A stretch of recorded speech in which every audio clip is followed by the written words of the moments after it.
out, all of the, that like Clark Kent has a cape, and like he actually flies and stuff like that. Um, that once we have a, once the descriptions of the two um aspects overlap, we could say, well, actually, these people are identical. They're actually the same person. These are just Clark Kent is and Superman are just um identities. They're just secret identities, or what would you call it? Like personas of the same, being, right? The same thing, the same person, right? But here's the Um thing. Well, when I'm asked for the definition of good, and I try to describe it, and no matter how many words I use, it could be 10 different words. Basically, I'm accused of being quote unquote unintelligible.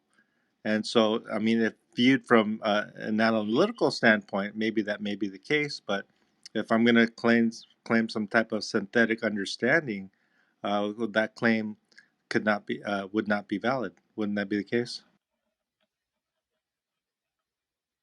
Sorry, what?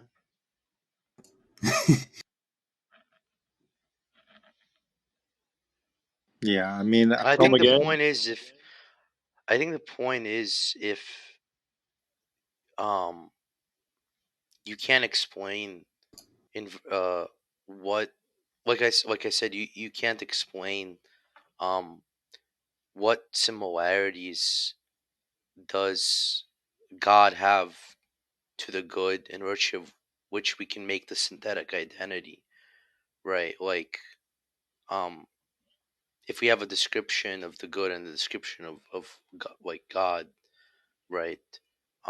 What in their description favors in us making the identity between them, right? If you can't really do that, then I don't really think saying there's a synthetic identity there makes sense. yeah, I mean, the way I approach it, Mr. House, is sometimes I look at it what it's not. And so, when, for example, when Jack defines good as that which ought to be done, and evil is that which ought not to be done. I mean, the first question I would ask is like, according to whom? But I mean, beside from that question, I mean, I immediately think of my Bible lens again, and then I look at it, and that just does not compute in a sense. That's because it would be such that God ought to do good, let's say. That type of normative view, when God is the good, I can reject that. And so I look at it as more of a descriptive when I look at Scripture. For example, the Ten Commandments, I don't look at them as normative commands that we are to adhere to. I look at them as informative, information in the sense of what, for example, when you read Romans 3:20, it's very clear to say the law is not so that we are justified by the law. The law is there so that we're conscious of sin. And so when what is it there for? It's for information that we are sinners, right? Not that we ought to do these things. That's not the thing. They're It not is the mutually information that we don't exclusive. do these things. They're not mutually exclusive, John. Why would they be? You're saying that if I make a descriptive statement, that all of a sudden there are no oughts implied? I'm saying that there are no oughts implied in the commandments, so to speak, because like I said, it like when you Okay, think of sin, wait. What's the definition of a commandment? yeah, and if I was trying to say, if you look in the ancient and the biblical Hebrew, it's really understood as the 10 sayings. That's what I was trying to say. So then are you going to stop calling them the Ten Commandments? No, we use it colloquially because that's how Oh, we that well now, but when you talk to us now, you should say 10 sayings, right? I Because we could understand. I could No, because we understand that commandments is just obfuscatory, right? It's the wrong word, right? It doesn't mean what people think it means, right? Well, it's hard to see how it matters because I assume the grammatical form of the commandments is actually commands, right? They're in the imperative mood in Hebrew. Yeah, Right. the Bible is very clear to say that the law, of which the Ten Commandments are part of the 613 Mosaic laws, is not, again, for us to be justified by the works of the law. It makes us conscious of sin. And so, what is sin? It is simply missing the perfect standard of God, with God being the Well, what does bullseye, that the matter? perfection, If the you kid. ought not meet the perfect standard, then what is it? That's what I'm saying. And so it's not What? like Wait, we wait, wait, can. wait. What are you saying? You shouldn't try to meet the standard? That's correct. Okay, then your entire religion, your entire worldview is invalidated. You know, How so? this whole thing was actually addressed in the discussion that Josh had with those two Muslims last night. Oh, they have a completely different view, though, Jack. No, the same objection that Josh made is going to be made there. I, I don't understand. How are they related? Like, because I don't know anyone that's Because retarded enough, except John, point but that to Josh say, was made was that it's incoherent for God to issue a prescription that he thinks ought not be followed. Yeah, it's not a prescription. are you saying these people? Who is he arguing with? Are you saying they're making the same retarded statements about prescriptive? Well, they have a view similar to John's insofar as they think that God has determined you to sin. Now, that's interesting. I didn't know that was a Shia view. Um, Okay. Well, it's a view of these guys. I don't know that it's some kind of Yeah. I don't know if they're hard Wait, but determinists. I know I had I'm a a question soft for Detroyer. determinist. Detroyer, are you there? I mean, like, I don't know that many, philosophical terms, but I can say with confidence I'm definitely a soft determinist or compatibilist. And so, I then mean, there's some of going to these be other. Sorry, odds. what's going on? Then there's going to be odds. Oh, One I second was gonna again. ask. So what? Do you know the paradox of um like self predication, right? Like if I said um is there, so like let's take the predicate um non self predicating, right? So the predicate red isn't itself red, so it's not self predicating, right? So is the Yeah. predicate um No, non it's just going to self be another. predicating? It's going to be another self-reference paradox. Yeah. It's it's like Russell style paradox kind of thing. Yeah. Wait, I what mean, I is it? had this discussion with Rob in the back channel, and basically he was talking about the sky is blue, right? Well, that's a descriptive term. No one cares. What's the self-reference paradox? Yeah, so take Well, the this the point is that that concept is going to have an extension. Isn't in its extension, all and only those concepts that don't apply to themselves. But then it both can and is and it both is and isn't in its own extension. Right? You have to give an argument for both. Um, it's the same as having the barber being the guy who shaves everyone who doesn't shave themselves, or having a set that contains all and only those sets that don't include themselves. Right? It's not satisfiable. You can't have something that satisfies those properties. I think one solution is to appeal to higher order properties, right?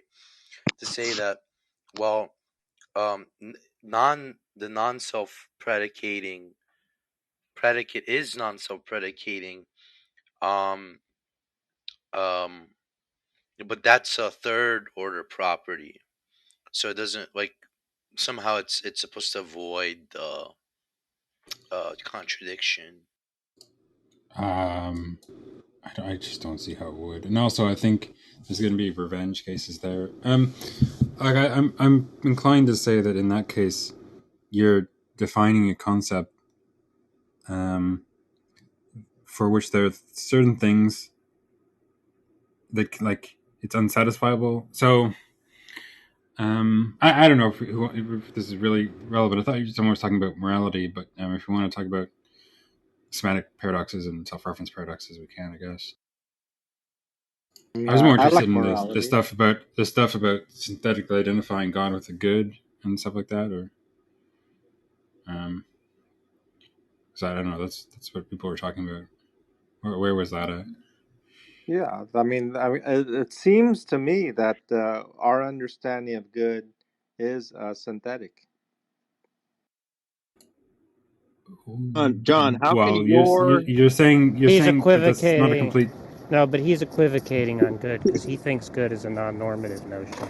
Yeah, that's Oh, also it's okay. So even so, okay. So yeah, but he supposing also you're thinks there are no properties in virtue which can be related to God that would make him related to the good. So how can you have a synthetic identity relation if there's nothing to be related to? yeah. Well, hang on. So there's two things. One is the issue that Jack brought up on it being non-normative, but the second is okay. Suppose we do have some non-normative notion that we call good or the good. Um, you want to say that what that is picking out is God or God's commands or something like that, and that's a synthetic fact. I'm just is that the view? If so, then I'm going to wonder what is the notion of good such that that's the sort of thing that could be synthetically identical with it. Because yeah. usually you want some sort of story about how I could say that Glurb, when I that synthetically picks out the third moon of Jupiter, but I'm going to want to say something more about the semantics there, such that that's possibly what's picked out. Yeah, I mean, it seems to me with regard to Euthyphro, Darth Arianus was trying to force me into one of the two horns. When I picked the third option, which I was said was viable, then he started to reason to say, to argue against the divine command theory, as if like these laws and so forth are commands. I don't view the words of God to be some type of normative sense, and and if that's because I simply don't adhere to divine command theory. I told him this I don't know how many times, but he wants to argue against a position I don't even hold. You don't know, But but he maybe you're thinks missing good my. is a non-normative Yeah, notion. yeah. Yeah, maybe I'm missing my point, which is that leaving aside this notion of the good being non-normative, whatever it is that you're talking about when you say good, um, why think that that picks out God or God's commands or God's nature or something like that? Um, is it just that you're using it in that way, or you're using it in a way which is somehow picks that out, even though it's not a matter of the meaning of the term? Um, how are you using the term then? Well, it helps us. It's sort of a creator creature distinction, and when God is good, it helps us to recognize that we are not God first and foremost, and that we cannot be good. Only God is good, and so that type of revelation, by understanding the uh, the person or the ontology of God, the existence of God, it helps us to understand goodness in a sense of His reality. And so, I don't know if that made sense to you, but that's kind of how I understand. Well, maybe I'm missing something, but all I got from that was that we have this term good and goodness that's truly applied to God and falsely applied to creatures, and that's it. I don't know what it is that we're saying is true of God and not of creatures, except for the word. There's no content there It's as empty. as so far.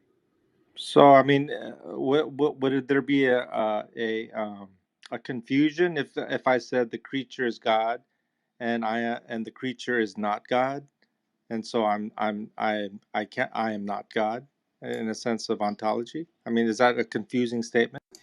No, it's fine to say that creatures and God are distinct, right? And it's also fine to say that there's some predicates which apply to the creatures that don't apply to the God, and vice versa. But um, when How you is that say right? that God is when you say that God is good and creatures are not, or at least not in the same way, I I'm not at this point. I don't know what's being said apart from the you're saying that I have some term that I can have some predicate that I can apply to God that truly apply to God that doesn't truly apply to creatures or doesn't apply to them in the same way. I just want to know what is being said, right? Because you can say that when I could say that God is blurb and creatures aren't blurb, okay, there's some distinction here between God and creatures, but I don't know what it is. I just know that you're using the term blurb to express it. Can it be You know what I'm saying? possibly understood by things that we're not? I, of course, when you use the term good, or someone else uses some term, I might not know how that term is being used, and so it's in that sense the term could be understood. I'm what I'm trying to do is come to an understanding of it, or figure out whether you have some understanding of it. I'm just You know what I'm saying, saying? could it be What are those possible things, to John? What are those things? that These in terms nuts. of Yes. not sinful, maybe not Okay. imperfect, So when you say not Not. sinful, I assume that just means like, Sinless. um, yeah. So maybe even doesn't not perform evil. some otherwise defined set of actions, whatever the Bible considers sins or something like that, or Yeah, I don't look at it. I mean, like a sinful nature. Sins, it may be an act, right? But sinful is not necessarily an act.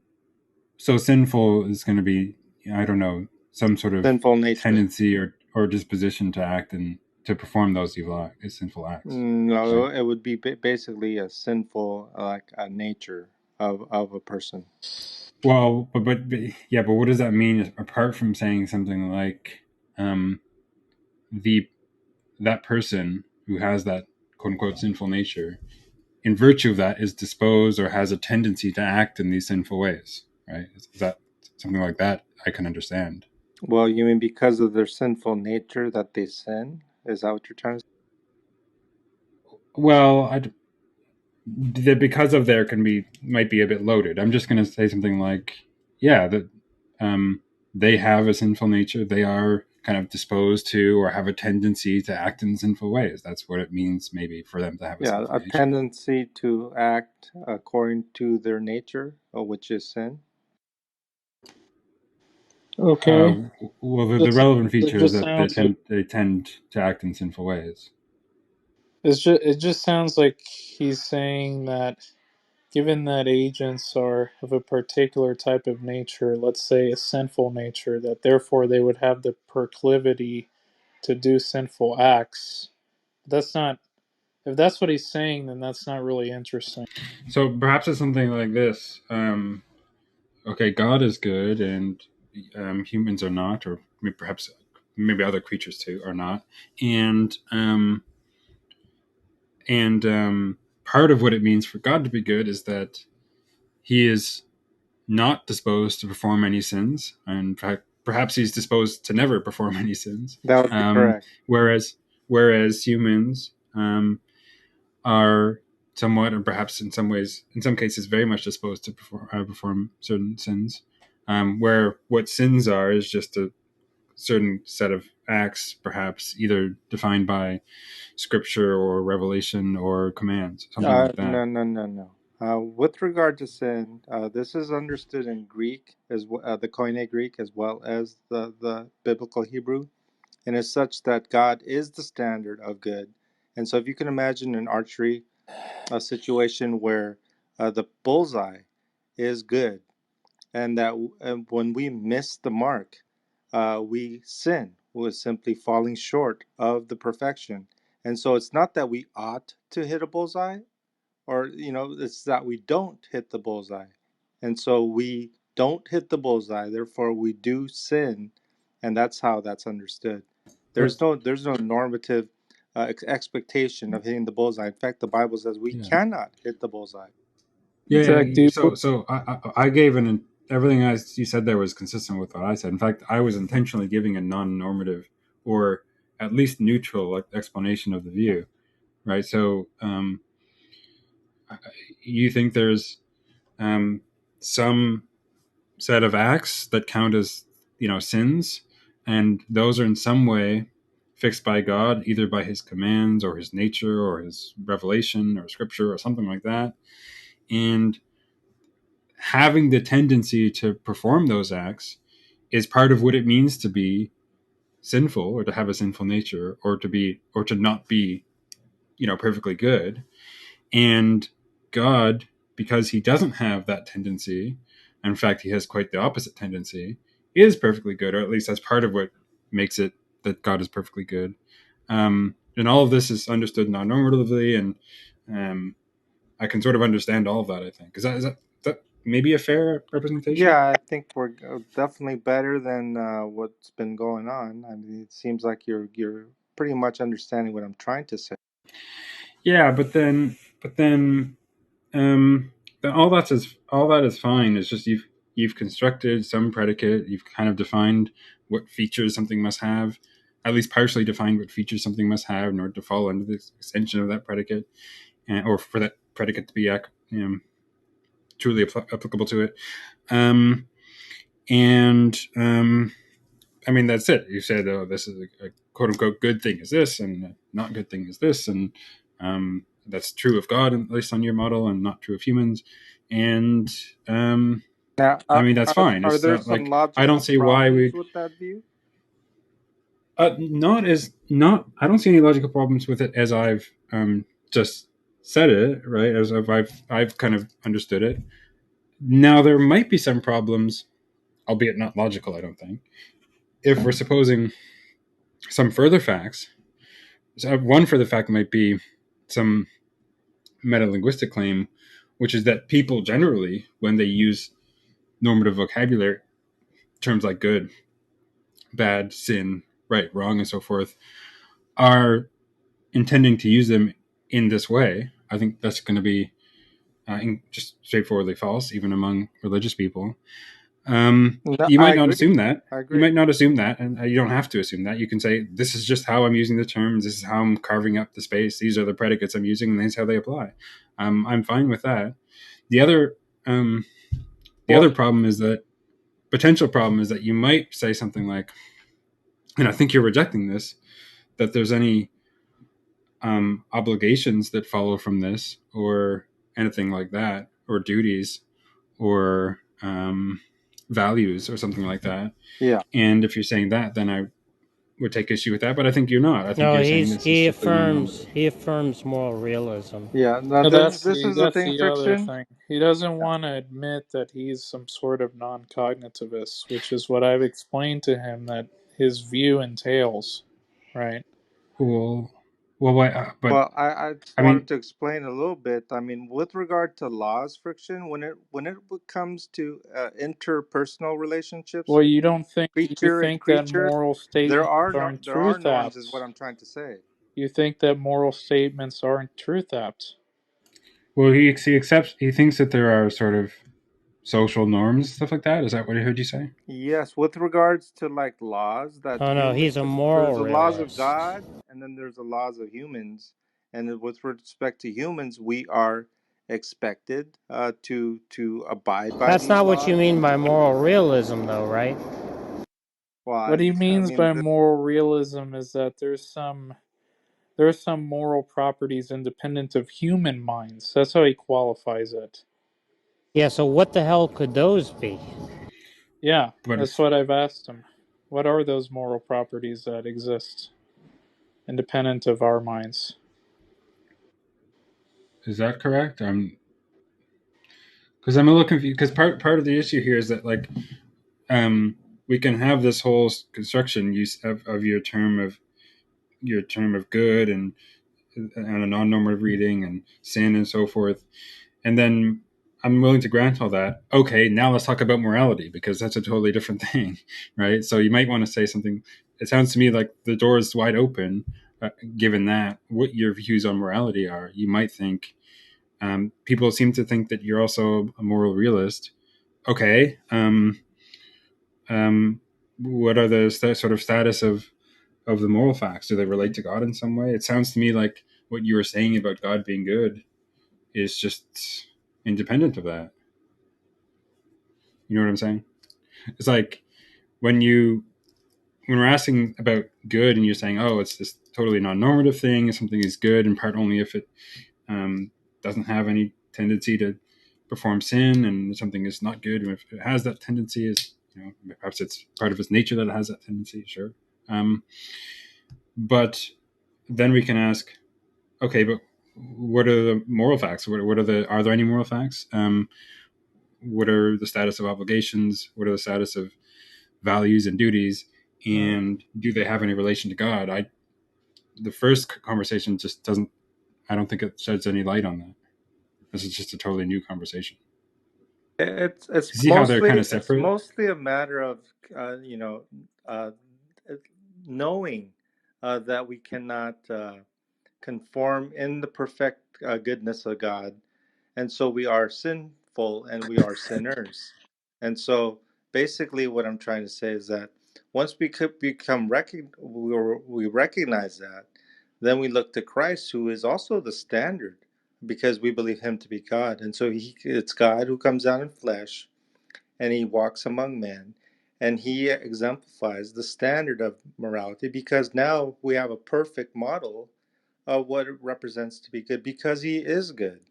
And so there's a normative understanding at that point as well. Well, but how is a normative getting in? Because it sounds to me like, okay, you're going to say that Christ is good, as you've used the term, but that's not normative. And so, but in some way, that's a standard.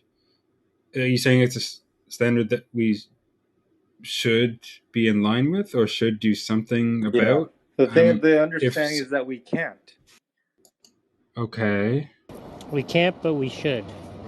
No, I but didn't you say are we saying that. could. I didn't say we could. We can't.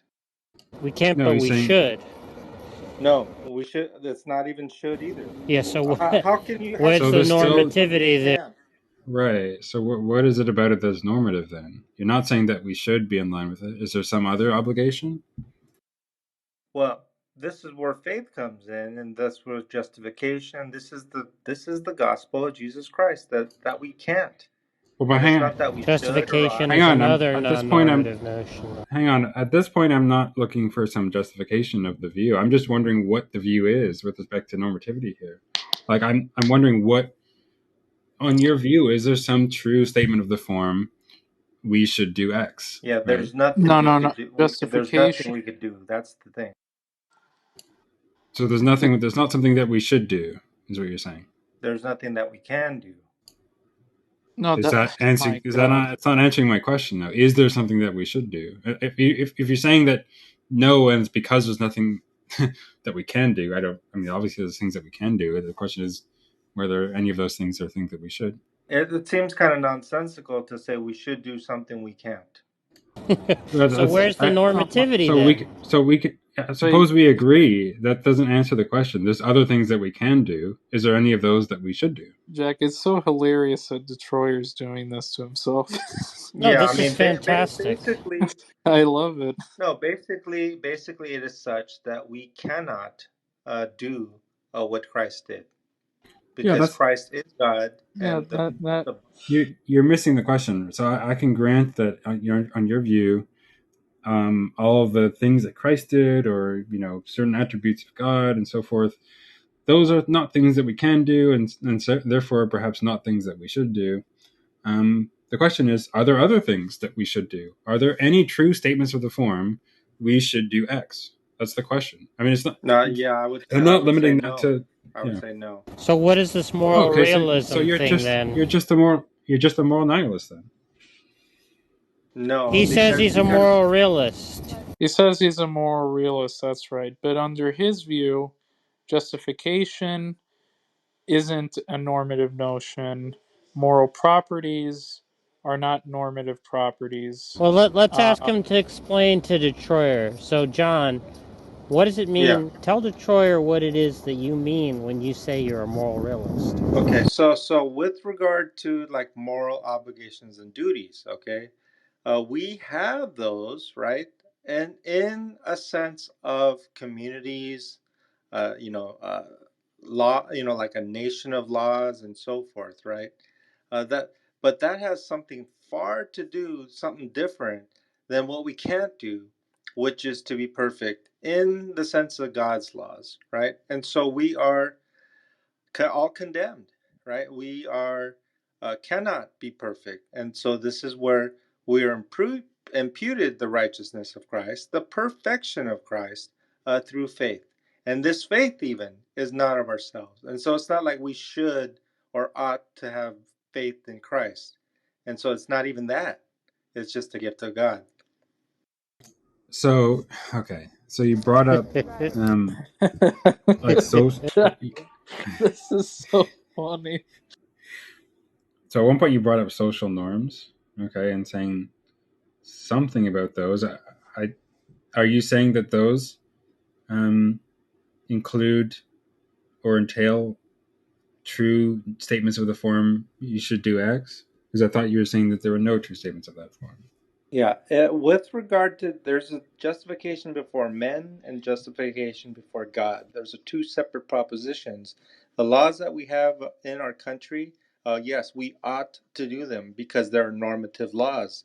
But when it comes to God and the perfection of God, God is perfect. Like you can't, like you break one law, you are a lawbreaker. You break one code, you are a sinner and guilty of breaking all of them, right?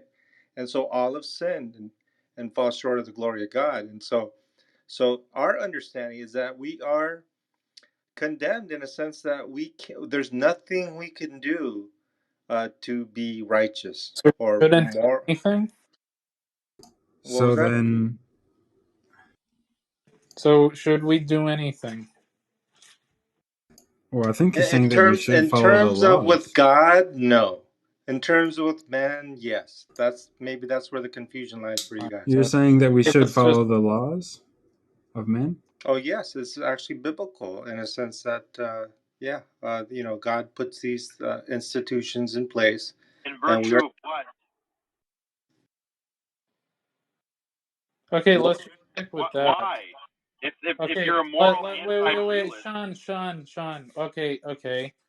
In virtue of what do you think that there are moral facts, right, or moral properties that exist independently of minds? Well, it's not clear that it is a realist view. No, it I mean, seems isn't like at it's it all. might more a be. realist But he view, calls right? them. Well, it's a little unclear because you might think, because this gets into it's kind of maybe an edge case because like, okay, now these norms are constructed by people, so in that sense, they're not mind independent as norms, but maybe the fact that you ought to follow whatever the norms are, that might be true independently of what those norms are or whether people believe that they should be followed or anything like that. So in that way you might think it sort of stands independently true that you should follow these norms, um, but I don't know. It's kind of a or you can construe it just um, as a sort of relativism, in which case it's not going to be a realist view. So it's not quite clear, but I think that sort of classification problem is not really that important. He seems to be saying that with respect to what God says or you know um, certain attributes of God, there's nothing there that we ought to do. However, in the case of um, the laws of men and so forth, there are things that we ought to do. Perhaps there's other things, maybe not things that are strictly speaking laws, but social agreements. Maybe Yeah, those incur and obligations. and Um, here's the thing about the laws that yeah. we as human beings create.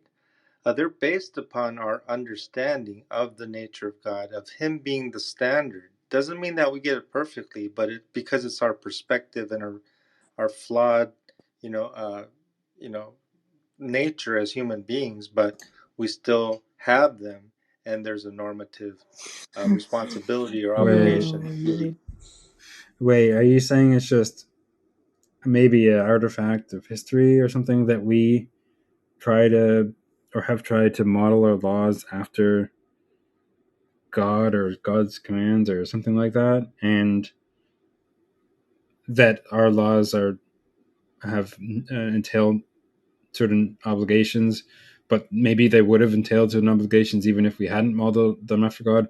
Or is there something about God that like in a way, um, makes true these normative statements.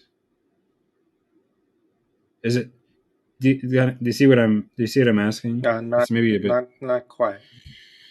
So you're saying something like we are, the laws of men are in some way modeled after God or God's commands or something, right? It's they're not this, the Well, do same you as even what God has understand said, what a right? command is, Detroyer, on this non-normative view? Because it seems like a command is inherently prescriptive, right? So when God says, "Thou shalt not Mm. kill," what is going on there? Do you have Yeah, any idea? yeah, To, I have. Yeah, I mean, it's Yeah. nothing more different than the sky is blue, right? And so if we no, it claim is that the different. sky It's is in red, the, it's Well, it's in a the different sort of imperative speech act. mood. It's in the imperative mood. It's, It's not. so It's normally not the people would statement of a classify it. proposition.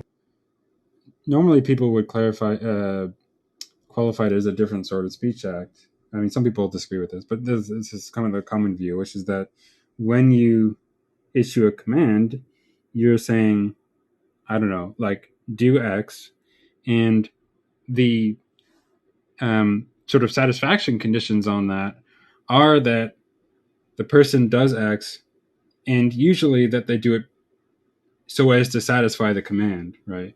And the person who issues the command, this is like there's just like the sincerity condition on the command will be something like they want the person to do X, and perhaps they want them to do it because of them issuing that command. And um, there might be more details, and it might be a little more complicated in certain cases, but that's the basic idea, and it's certainly not the same as just a regular assertion.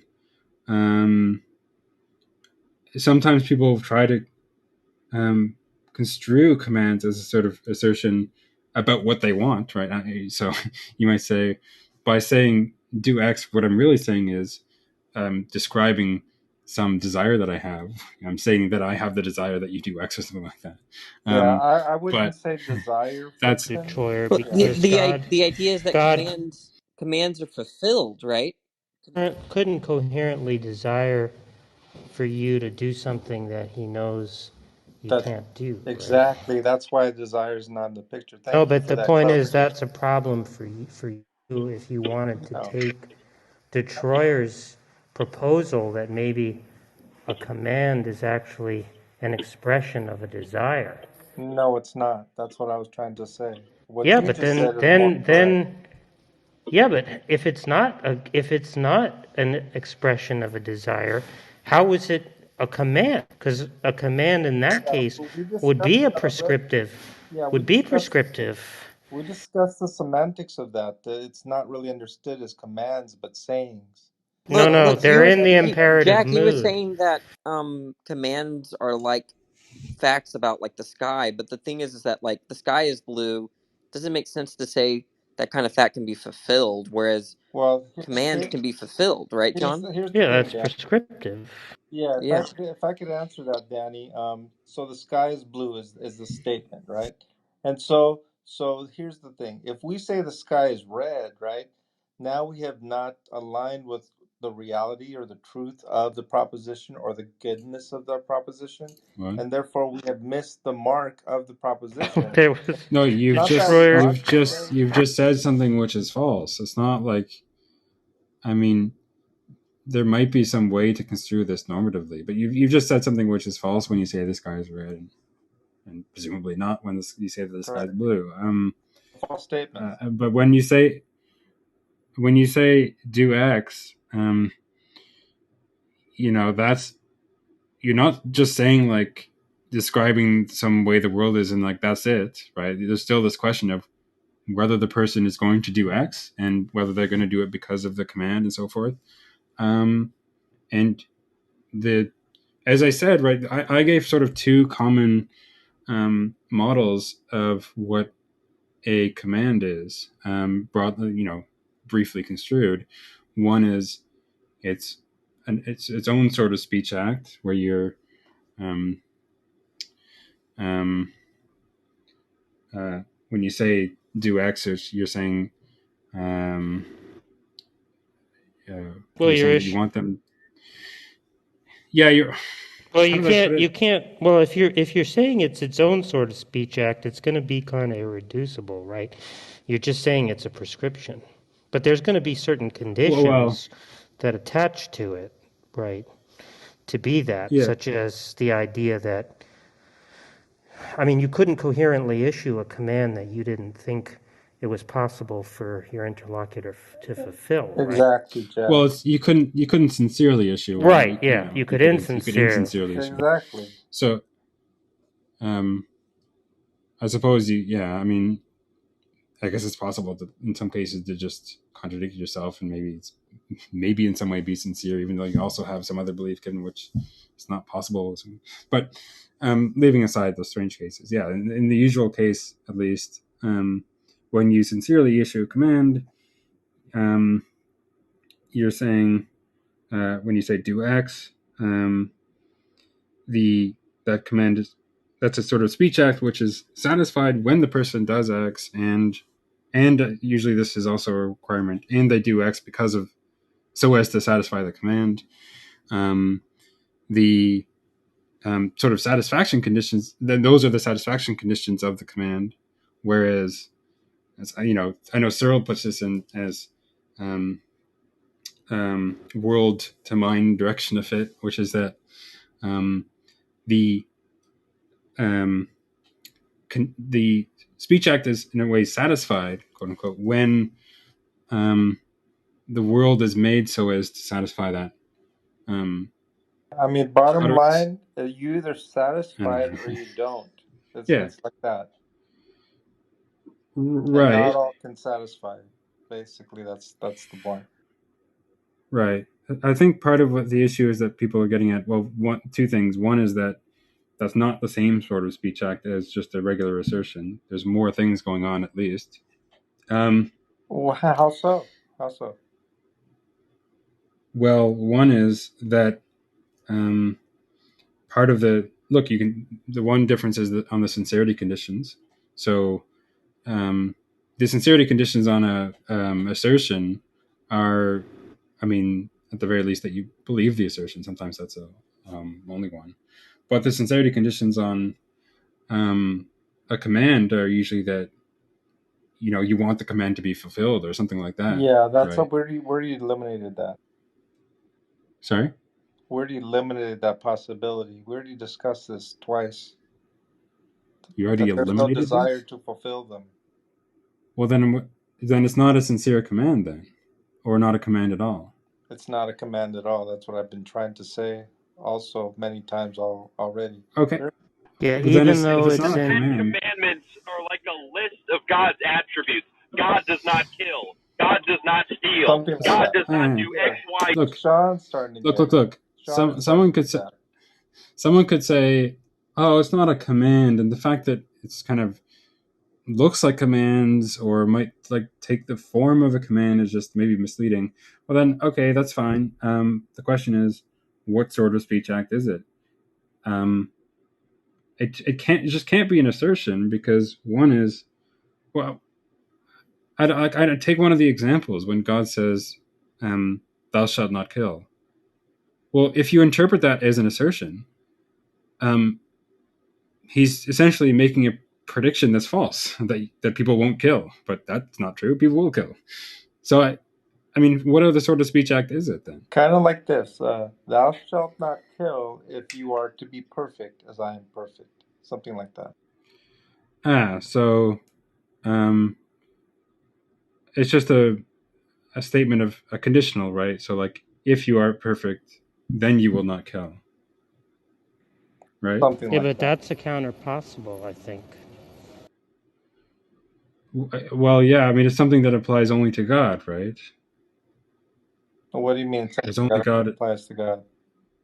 Well, because only God is perfect, right? So That's correct. when you say if you're perfect, then you won't kill, then that's just something that is only like It's non-vacuously applied actually to God. informative.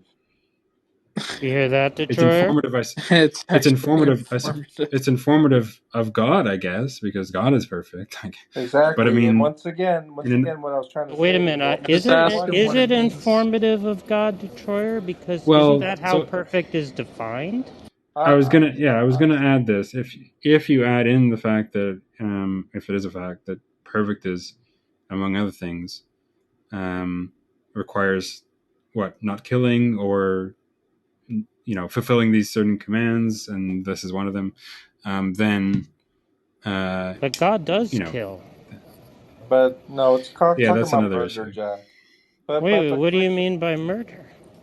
oh, come on. Well, let me No, what just do you address. mean? What do you mean by murder? I've been. I'll tell you after this, Jack. If you can be So, patient, please. And so, what I was trying to say with regard to the law of friction is such that the law was not made. Romans 3:20. The law was not made so that we can somehow adhere to the law and be justified by the works of the law. The law was made very clearly. The law was made so that we are conscious of our sin. Otherwise, if we did not have the law, we would not know that we missed the mark. Okay. In other words. so we're expected to believe that, when Moses brought down the commandments and whatever, conveyed them as a message from God. One of those commandments was, or really not just a command, it was just the statement that if you are perfect, then you won't kill, or murder, whatever, and First, maybe people is understood even that only God is perfect, and so that's really only saying something about God, and that's what we were supposed to take from that. Something no, like that. it's Something very saying close to it's that. saying That's insane. thou shalt not kill. Because I don't know, because if you look in the scriptures, so it's like these are clearly meant to be uh, action guiding rules, right? That the point is that if you violate these, and most of the punishments for them in the Old Testament were death, right? And you can say that, um, in a way, Jesus came to do away with that law or whatever, or he took the punishment or whatever for our sins, and that's fine. But the point is that these, as you know, revelation, as speech acts from God, are meant to be telling us what we are to do or what we should do and shouldn't do, not just saying some, perhaps trivial statement about what a perfect being does. Yeah, It I says would say that if you that. hate somebody too, if you it also says that if you hate somebody, that's the same thing as murder. Yeah, I Or if mean, you covered another man's wife, that's the same thing as adultery. So it don't even have to be the act.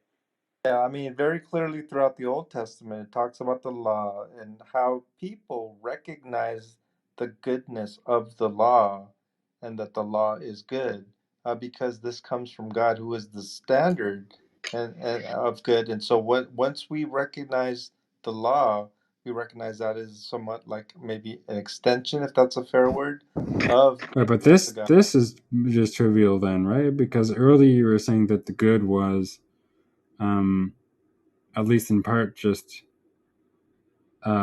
the various, certain attributes of God or certain commandments of God or something like that. And if now you're saying, oh, we recognize that the law is good, I mean, we just recognize some definitional fact, right? That's what it means for Yes, something to be good. I think Darth mentioned it earlier. It's an a posteriori recognition. But I But never good the, use do those with words, but okay. but good then has to this do comes with back to personal my judgment. the first question I had when I came in here, which was that, okay, if it's not a matter of what the term means, that it denotes some, attribute of God or commandment of His, then what is it that the term does mean, and why think that what satisfies that will be something to do with God? Because What? if if someone says to me, well, the term water, uh, when I use it at least, and perhaps when most people use it, um, that denotes, um, this liquid here, so H2O, whatever, perhaps there's, whatever else is true of it. Um, and But it's not a matter of the meaning. It doesn't mean H2O or those other attributes that are true of it. Um, it seems right to ask, okay, well, what does the term mean, and why think that, this stuff is going to be lie in the extension of that term. And there we're going to, I think we have a plausible story to give. The question is whether we have something similar here, or at least have reason to think that there would be something similar here. It's a point about language. Do you kind of understand what I'm saying? Well, I mean, I think one comes to the understanding of what good is by recognizing who God is, and so uh, that's what you don't know beforehand. But once recognizing who God is, that's how you understand what is God, and so that is good.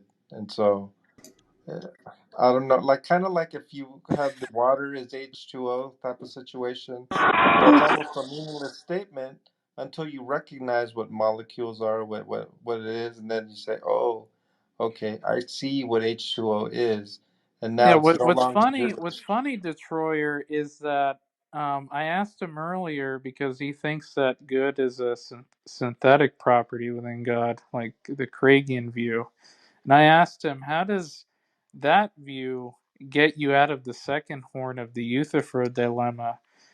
And you should have been there because it just seemed like he didn't even understand what the second horn was saying, Of course right? Well, I so know. so Of So course I so know the two horns, Darth. Come on.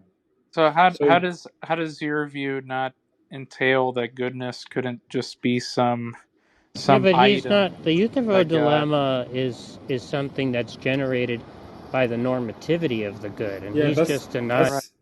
that's independent of the semantic. So yeah, so one thing that's independent of the semantic issue, and the other thing is, if he doesn't think the good is some normative thing, then Euthyphro dilemma is not really. I mean, maybe there's some analog of it that we could make, but I don't think it's not really relevant.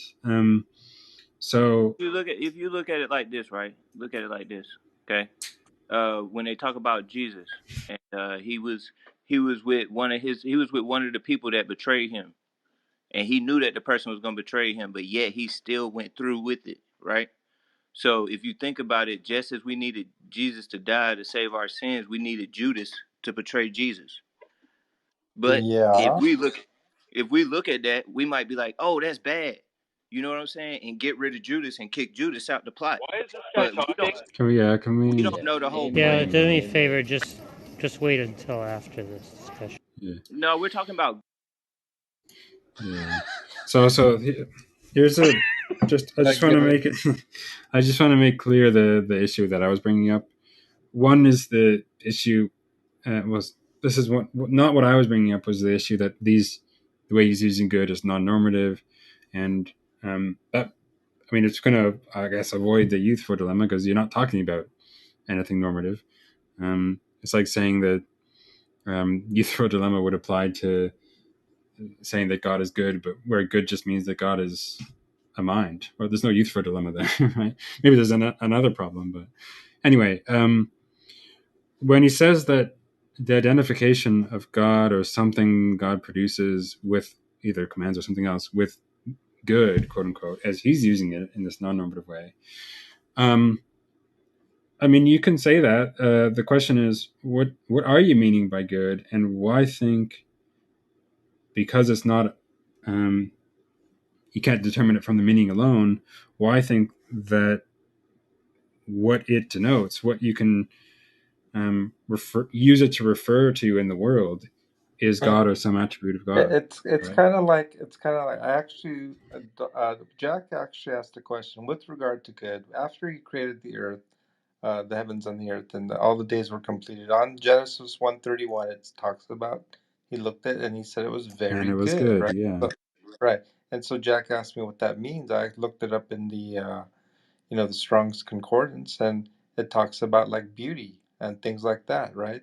Some type of, and But so that's I a guess my normative question notion. is like, well, if you try to go about defining what is beauty, it's not that easy But in beauty terms is a of, normative notion. is it? I don't know. Is it? Yeah, Yeah, it so is. either you're going to say that beauty is itself is a normative notion, or you're going to use it in some non-normative way and say that something is beautiful if it, you know, has these attributes, symmetry and something else, or it's um, and then you can maybe construe it non-normatively. But so let's assume that you can give some non-normative description or account of what you mean by beauty there. My question still remains is Well, I think I know the answer that he might be able to give to Troyer. okay. He's going to say something like, "Good means godly, right? Or perfect means godly, right? And it's going to be another fact about perfection that it's something that humans never are, right? And what the qualities of perfection are having a character such that you never murder, you never commit adultery, you never Never um, lie. you never lie, you never do any of these things which are the laws, which are what are called the laws, which the laws describe those actions, right?" But that's not getting at my question though, because like, look, you can say all that, but I thought he wanted to say something like this term "good" as he's using it. The fact that what it denotes is God or some attribute of God is a synthetic fact, right? So you can't be saying that good means godly then, because it's not a synthetic fact. Oh, sorry, you're right. I should amend what I said. It's not that good means godly. Good is that set of properties which are constituted by those kinds of descriptions that God never murders, he never Oh, okay. adulters. So That's what right. good means. And God is synthetically identical to that. That's pretty Um. good. So okay. So if you're saying that, um, what the good is, whatever it is, if there is something that doesn't kill, murder, lie, steal, and so forth, maybe have some other has some perfection or something, whatever that means, and it turns out that what satisfies it, that and the only thing that satisfies that is God, and so therefore God is identical with the good, and that fact is thereby synthetic. Is that maybe that's it? Yes, that's I think what he has to be saying. Yeah, I think that's pretty Right. close. Yeah. Okay. So that's progress. So I think I'm more or less fine with all that. It's just it's for one, it's still irrelevant to the kind of moral or normative questions, and two, I mean, this is okay. Perhaps this is some you've kind of constructed this term that you defined in this way, and on your model, um, it's the sort of thing that, as a matter of discovered fact, uh, is satisfied only by God. And okay, great. So therefore, you have something God is identical with, quote unquote, the good, is using that term, or perhaps it's maybe a bit confusing. But if you want to say that God is identical with the good, or God is the only thing which um, satisfies that particular property, that's because they're different things, but whatever. Um, okay, why would we care about this though? Like, what's the relevance of this to? I mean, all we've been saying is that, Yeah. like, at the end of the day, we have this category. Okay, God doesn't do these things. All the other things apart from God, at least all the other creatures apart from God, do on occasion do these things. And you have a label, a term for the things that Yeah. do and the things And that don't. Okay. I could tell you why these descriptions are so important, because God is holy. In other words, he's set apart, right? And so we, through the laws, become conscious of our sin, in a sense that we are not perfect. We Wait. are the creature. We It's, are all these Wait, things how that is God that is not. important? is holy a normative notion, or is it just It's a another non-normative term notion. He just that's means set apart, transcendent, something.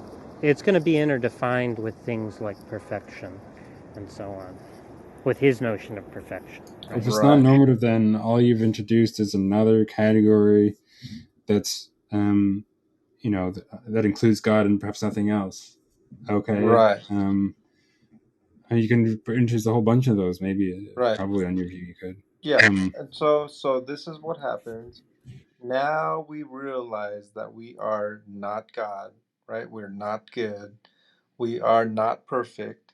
We uh are huh. not these things, right? And once we become conscious of these things, right? then then there is a solution for us for lacking these particular qualities, to having an absence or privation of these perfect qualities who God is, and But He provides it through His sounds like Son. you're trying to sneak in some normativity here, right? Or some sort of, because No, when you say, probably trying to because speak in the gospel, maybe, but oh well, maybe that too. But when you said something like, um, we've discovered, or, we can figure out that we are not good, as you're using the term. We are not holy, as you're using the term. We are not God, right? And then one response is to say, okay, right, we fall into this category. God falls into that category. Okay, and you want to say something like, well, the solution to this problem, what problem? Right? Saying that there's some problem there implies that what about condition? we condition. I That seems to imply something normative too, in the sense that unless you're saying, Disposition? what solution implies there's some sort of goal there, right? We want to be not in this category, or we want to do something about being in this category, or maybe there's some mind Situation? I independent mean, reason. You am I just keep using the using wrong different. words? Well, the problem is Bullshit. when you give some when you say something like, well, the solution to this situation or problem or whatever, or the course of action. Why have a course of action? Why have a solution? What is there to solve? Right? Yeah, What are you going to but say to the person Yeah. who says, but here's you've the given thing, us this friction. classification Yeah, under which here's we the thing. fall? I'm a Calvinist, right? So in other words, the determination is that we can't do anything. We can't even believe. Okay, we can't even believe so that we are saved. So it's not even we ought to believe. It's simply that we are given faith by the grace of God for our salvation, and so it's not. There is not even a normative notion there, because as monergists, He's it saying your begins with language God is and ends with God. contradictory. You can say that till you're blue in the face, but you're still going to go right back talking about fucking solutions. Yeah, so the question's sort of when you say, when you made the step from, okay, we fall under this category, not holy, not good, not God, whatever, and God, does fall under those categories of being God, of being holy, being good. Then you say, well, what are we going to do about it? Like, what is the solution Right. here? What are we going to do about Why? it? There's nothing we can Well, do. That's my point. well, but the implicit in that is like, what do you mean do about it? All we just said that we fall into this category. God falls into this other Right. categories. And so there's Um, nothing we could do about it.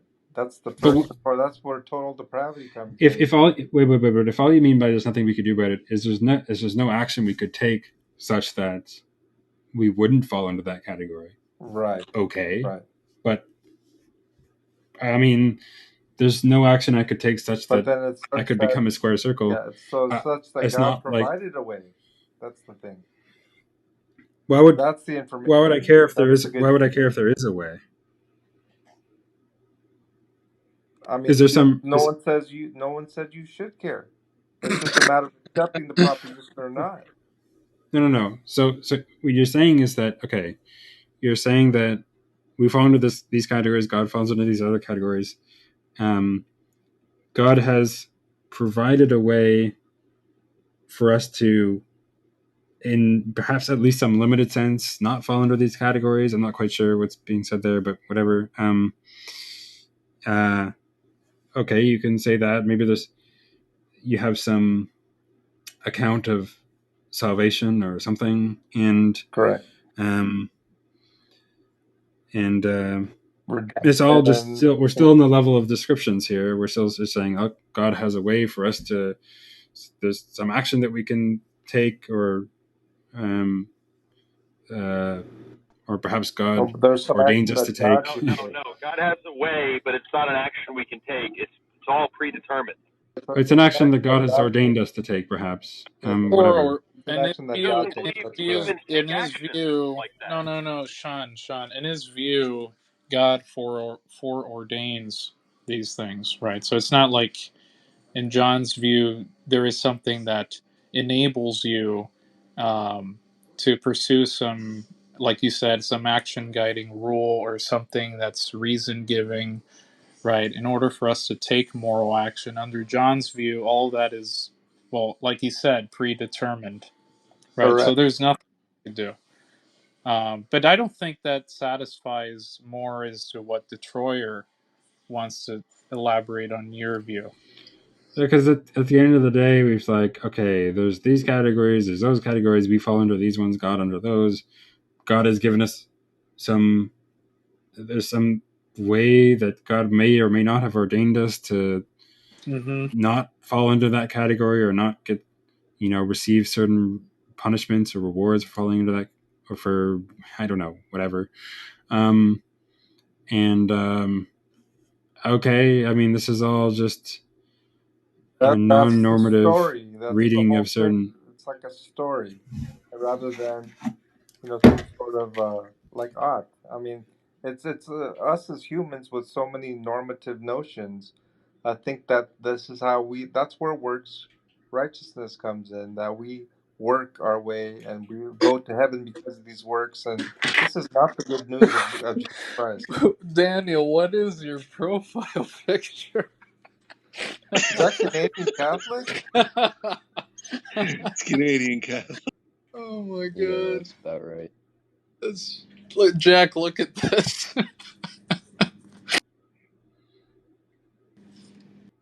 Well, anyway. Oh, Well, it's that's weird, hilarious. right?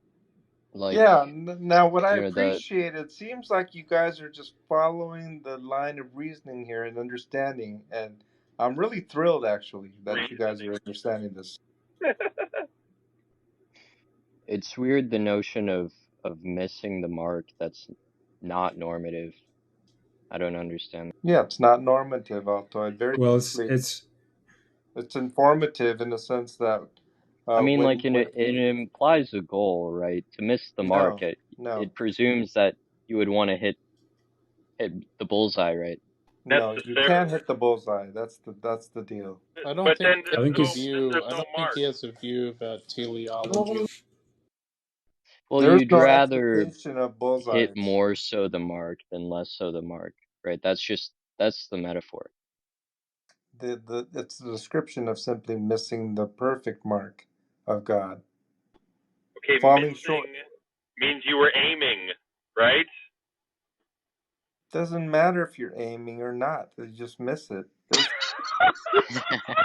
There's no. It's a self-imposed type of. It's not. It's not an expectation by God. Certainly not. And so it's what your vain efforts of righteousness always falls short. That's what it's basically saying. The normativity that you imagine is fabricated by the archer himself. This just undercut wait. Say that last bit again. The normativity of hitting the bullseye is fabricated by the archer himself, not by The God. normativity that you imagine is fabricated by the archer. That's what you said, right? That's correct. It's an illusion, in other words. Right.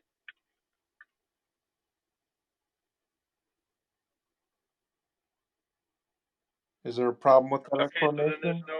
there's no then the analogy is just pointless. It's like what the fuck? Then why even use an analogy that's an illusion? It's informative that we miss the mark and that we You fall should say short that. There's going to of be a God. lot of issues with this view, but I think, but one issue that we still out is is this moral realism stuff. Yeah. So, I Detroyer, don't, can you figure that part? I don't even think he is an accurate. So, does he think that some moral propositions Well, does he think that moral propositions can be true or false? Let's just start with that. I wouldn't know how to answer the question because I don't know what you exactly mean. Like I've heard the question, do moral You facts We're exist? talking about what you That's mean. You're saying you're a moral realist, right? well, it seems consistent with what I believe. I mean, unfortunately, I don't exactly know what the term So means. when somebody says rape is wrong, right? Not when God says it, but when somebody says it, right? Um, what does it mean to be a realist about that Well, statement? I would say rape is not consistent with the nature of God. Yeah, but how does that make you a moral realist when you're saying consistency with the nature of God is not a normative notion? And then because it's not consistent with the nature of God, I think that we humans, just like that archer, have a certain normative idea that is that we ought not do things that are not godly. In other words, Well, you say Yeah, there are but no you're odds. saying okay? that's a mistake. You're saying there are no Say odds. it's impossible. no. What I'm saying is, what is impossible is the perfection. So one That's why flaw with it's I thought you said anti-realist. there are. I thought you said there aren't any true statements. Uh, there aren't any true normative statements. yes, within the God, yes. But then once again, what I'm talking about is an individual perspective and an expectation on oneself, society, things like these things of the world. That's where normativity comes in.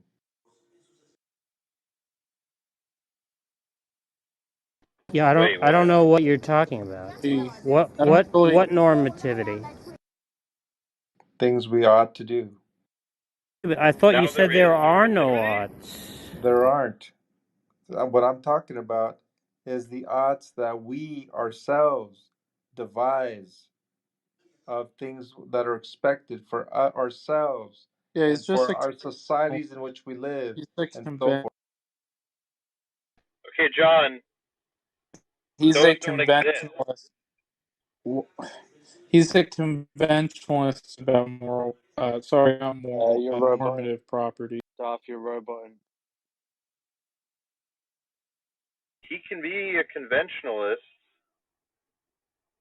uh, but it doesn't make any sense to say that there's an objective moral standard. Can I be heard now? Yes, God is the objective moral standard, Sean. No, Yeah. that's Okay. that's But fine. look. I don't see.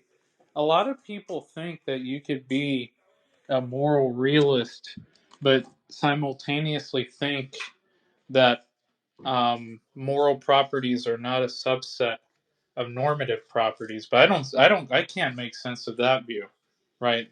How can you be a moral realist and think that moral properties aren't normative? Can you explain that?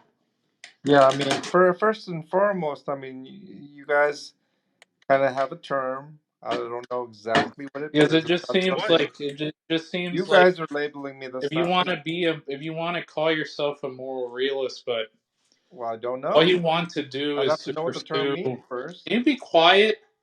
It just seems like if you want to be a moral realist, if you want to call yourself a moral realist, but you just want to give like a, I don't know, you just want to work within the realm of descriptive ethics, right? All you want to do is like describe people's moral intuitions and describe psychological states, right? Um, then presumably, I mean, yeah, presumably, I don't see how um, you would get to more realism. That's my point from descriptive Right. ethics. I mean, Also, what? Right. I'm gonna block this bitch who keeps calling me. She's annoying. Yeah, I Yeah. mean, So do you see what I'm saying? Do you see what I'm saying there? Yeah, I I don't think see how those two. I don't see how you compatibilize it. I don't see how you get to Compatibilize. Look, I don't the. even think I in the, of course, asking him to reproduce an argument, right, for why moral No, but I property. don't even understand what he's saying. Yeah, me neither. But the thing is that if you were to ask him to reproduce an argument for moral realism, No, but it forget sounds an like he. argument. I just don't even understand what he even thinks he's saying. Yeah, I mean, I would Right. like to explain. I just keep getting cut off. But with respects to objective reality, so I have a subjective view of God, a God being an objective proposition, right? And so I believe that morality is a God in an ontological sense. So He's the standard. I have, once again, a Yeah, but you're subjective you're just perspective. equivocating on morality there. I didn't even use the word morality at all in I the thought you sense that. just used it. Yeah, Just Yeah, what you objective did. you're morality, talking yes. about. It Yes. just And sounds like you're so, saying that it's a fact that God exists, right? What you mean But by that's not essential. morality is something non-normative, right? well, That's a no, because it's gift. morality now is it kind of goes into right and wrong, right? And so we understand right and wrong by understanding who God is, the nature of God, the good nature of God. And so things that are apart from the good nature of God is evil or wrong. And it's like a privation of good and absence of good. This is how I understand it. Are you And understanding right or wrong as normative notions? That's under that view, creation, the world itself would be evil, right? Wait. And I want to understand. Are you understanding right and wrong as normative notions? yeah, right and wrong in terms of human behavior as we are in this world, not by God now, not in a God human paradigm, but in a human paradigm. That's what I'm talking about here. Wait, so now you're That's where saying there normativity are comes true normative statements. in. uh-oh. Like normative statements, I must have said it at least 4 or 5 times with regard to our interpersonal relationships with other human beings. I'm just what the trying to fuck? get clear. You're saying there are some true normative statements. Yeah, I don't exactly know what that question entails.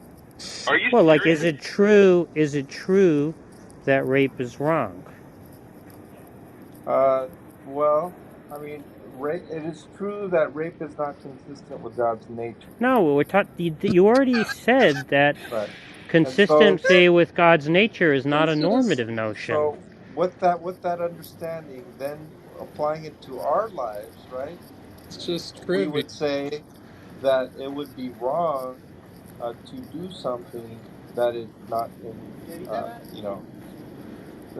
that's where the normativity comes in. Wait, I don't understand. So, you're saying that rape is wrong. You're saying consistency with God's nature. That's not a normative notion, Correct. It's not a right? normative notion. Rape Correct. is rape, however, is not consistent with God's nature, right? Right. Okay, so it's not the case that there's anything normative about the fact that rape is not consistent with God's nature. Correct. Okay, so where's the normativity? Yeah. The normativity is when we take that information, that data, right, and then make application to the data and to construct a normative, uh, type of. But this is not in relation to the creation, the creator, and the creature, right? But among creatures. So, Yeah, but I don't understand what you're saying. Jack, can I Does step in? anybody I does don't. I anybody do. understand? Look, I do. Jack, it sounds like if I were to translate that gibberish, right, under some de-encryption device, it just sounds like he's saying that due to our imperfect nature, right, we tend to devise these conventions, and one of those conventions is normativity, right? But that's it. That's all he's saying. Wait, some people somebody think said they yeah. thought they understood it. Jack. but it's based Jack. upon fact. That's all he's saying, Jack. That Mm. normativity is some social convention that arises out of our imperfect nature, Okay, right? so That's all so he John, said. let me see if I can explain it the way I understand it, Wait, right? wait, wait, wait, wait. So the John, two, does John agree with the way my assessment of what I he said? do. I do, Darth. mm. Okay, so Well, there you so go. so Right. Wait, Right, can but you that's can going you to be explain that? Explain this thing about a convention? He thinks that because our nature is imperfect, we have this proclivity, right, to create, these social conventions such as oughts, right? And, there you go. He thinks that normativity is a social convention. That's all he said. well, I thought He was saying things John's. like devising oughts. I just took that to mean that he thinks that oughts, right, Yeah, but and if things they're just inherent. dispositions, I take it that he doesn't think that they're normative, right? Well, it sounded like John was saying something like, we're imperfect and so forth, but God is perfect. So he's like the best source of knowledge that informs what we should do. Well, informs What is what God best is. there if That would not be a fair to say normative? that. But what is best there if not a normative notion? That's exactly Jack's point all along. I mean, Detroyer, are you understanding, if you're there, what he's saying? I think Detroyer might have stepped away. Danny, Danny would be a good person. Is Danny here? I don't think he's there. how are you going to derive normativity from a non-normative standard Well, like it's not clear that he's social deriving any convention or not? normativity at all, though. It's not even clear that he's trying to derive. Yeah, yeah. The way I look at it is, it's just information, in the sense that this is describing a God. Now, what we do with that information as human beings now, not prescribed by God, commanded by God, not anything like that, but we as humans now um, um, make these constructs, or I forgot, conventions, as Star said, and so we apply the information, the knowledge of God, of God's nature, and so we apply them uh, to our fellow human being, and these type of things. That's how so I understand it. so That's where John, the John normativity comes in. No, wait, mm. that's not So John, normative. You're saying that we just have a disposition to do that, right? to do what? To construct these conventions. Of course we Right, do. and then that Mm. has, Yeah, but and that's all not of this has normative. nothing Yeah, to they're do not with Yeah, normative. it's a theology. descriptive account. But that's not normative, right?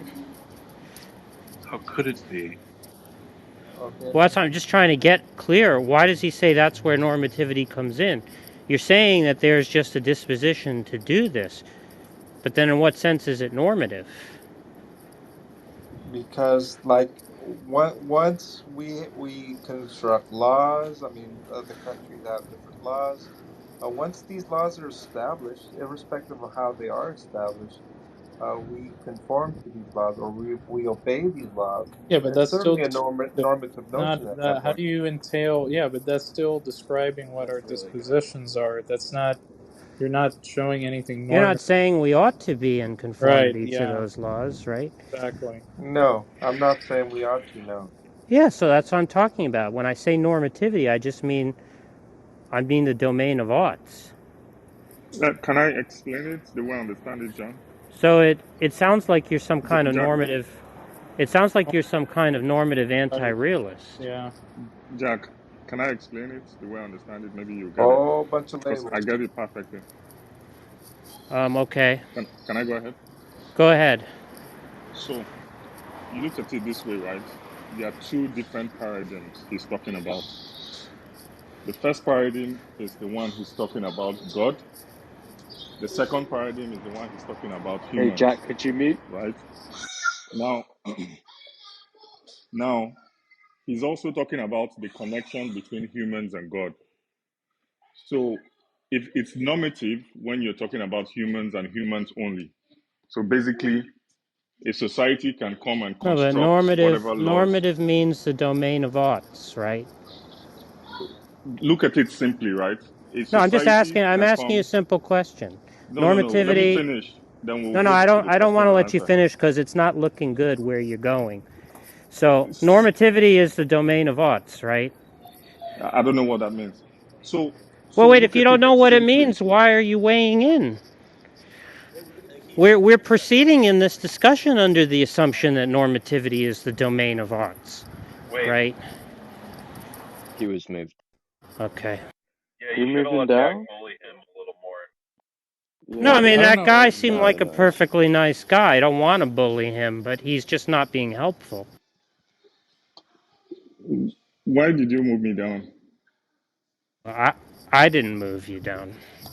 Okay, so can I finish No, so I we don't can want you now to start finish. defining? I don't want you to But that's finish because oh, oh, you're not helping, right? You don't even understand what we mean by the term normative. So how are you wh- going to illuminate the question when you don't even understand the basic concept that is who told what's you? at issue? Is that an assumption?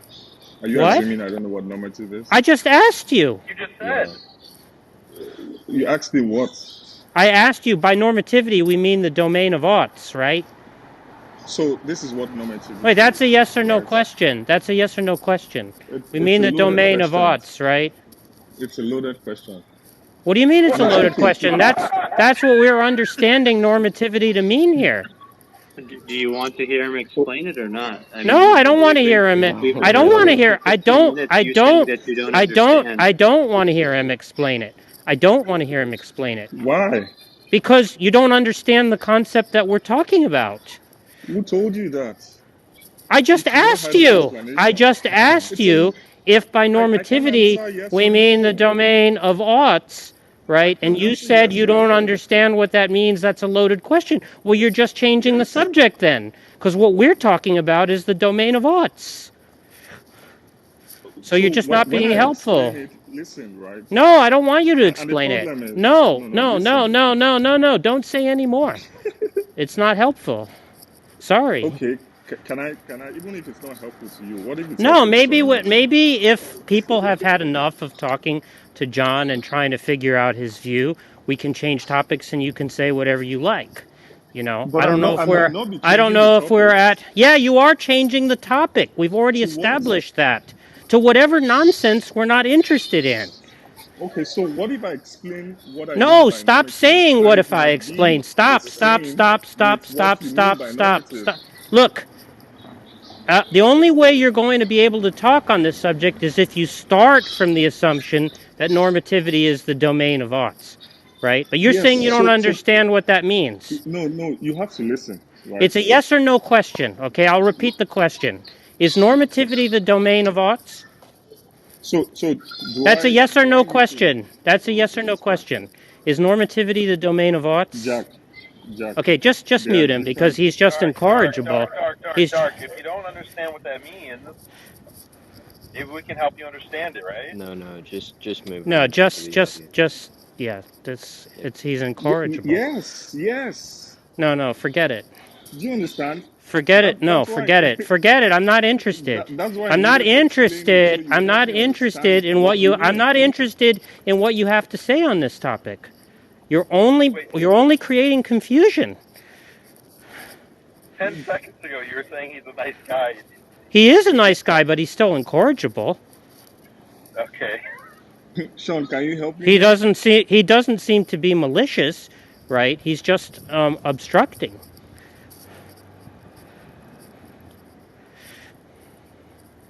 So anyway, Danny, you're not here, and Detroyer not here, because I don't really know how to proceed at this point, since John doesn't seem to be able to explain. Yeah, and so any form of normativity that we have has no relational to God and His Yeah, expectations but or there anything doesn't like seem that. to What? be any normativity at all, because each time Well, I ask you, ought we to do X, right? When you say something is normative, you say no.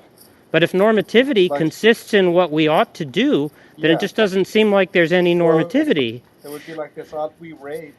Now, with regard to human beings and the laws that we have, no, we ought not rape in that sense. So it is normative.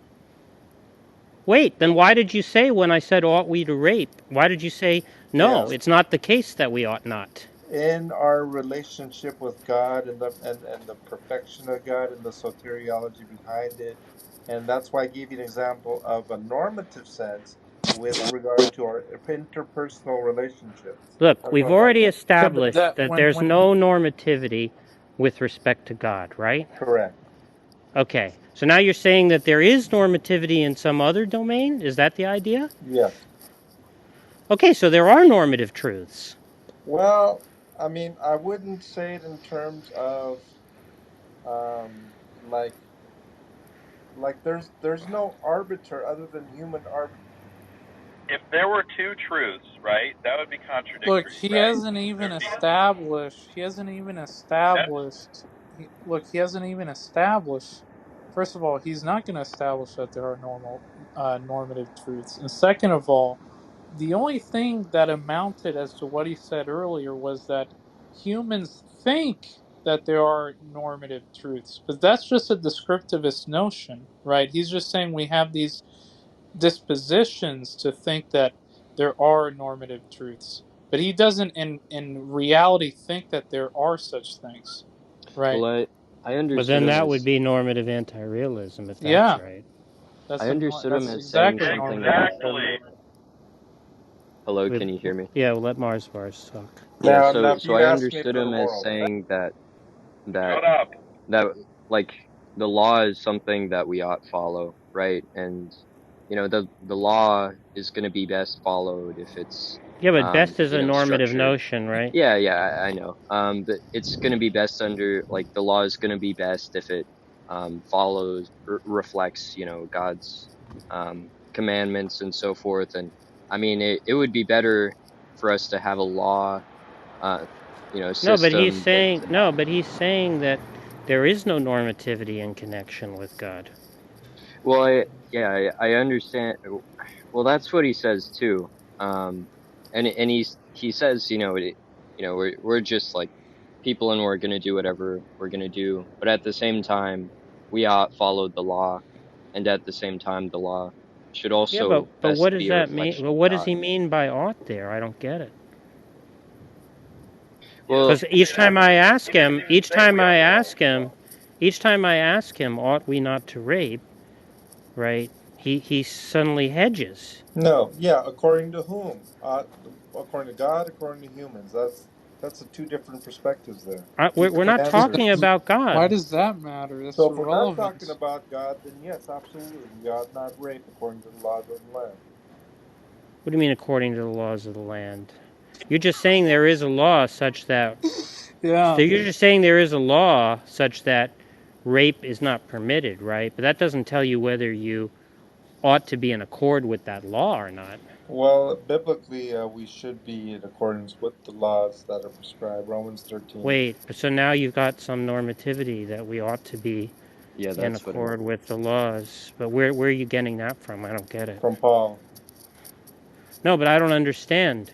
What does it mean to say we ought to be in accord with the laws of the land, right? This has nothing to do with No, it soteriology. actually does, right? Because all you're saying, all out of all that gibberish that we had to extract from your urethra, right, is that you just think that there are these laws, right, that inform agents that rape is not permitted, right? But that's not telling No, no, us no, but it's whether or not not. it's not those. You see, the thing is the content of what the laws are is kind of irrelevant, right? That's what I'm The key telling you. point is that there is this ought, right, which is that we ought to be in conformity with the laws of the land. But I'm not understanding where that comes Well, from. but not necessarily so the law too, because there's also our consciences, and so there's our. Why do you think we ought to be in accordance with the law? Let's just ask you that question. Why ought we?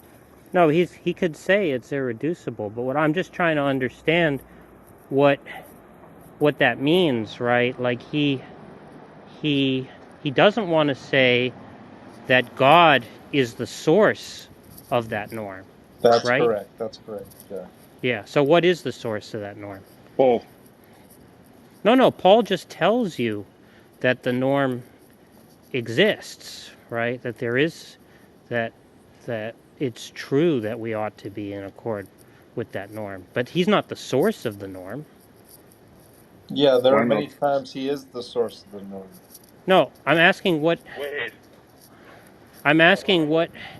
what is it that explains why that norm is true? Well, I mean, he is an authority, if you want to No, look at no, it that I way. understand that him saying it explains why it's reliable to believe that what he says, right? I'm asking what explains why that norm is true.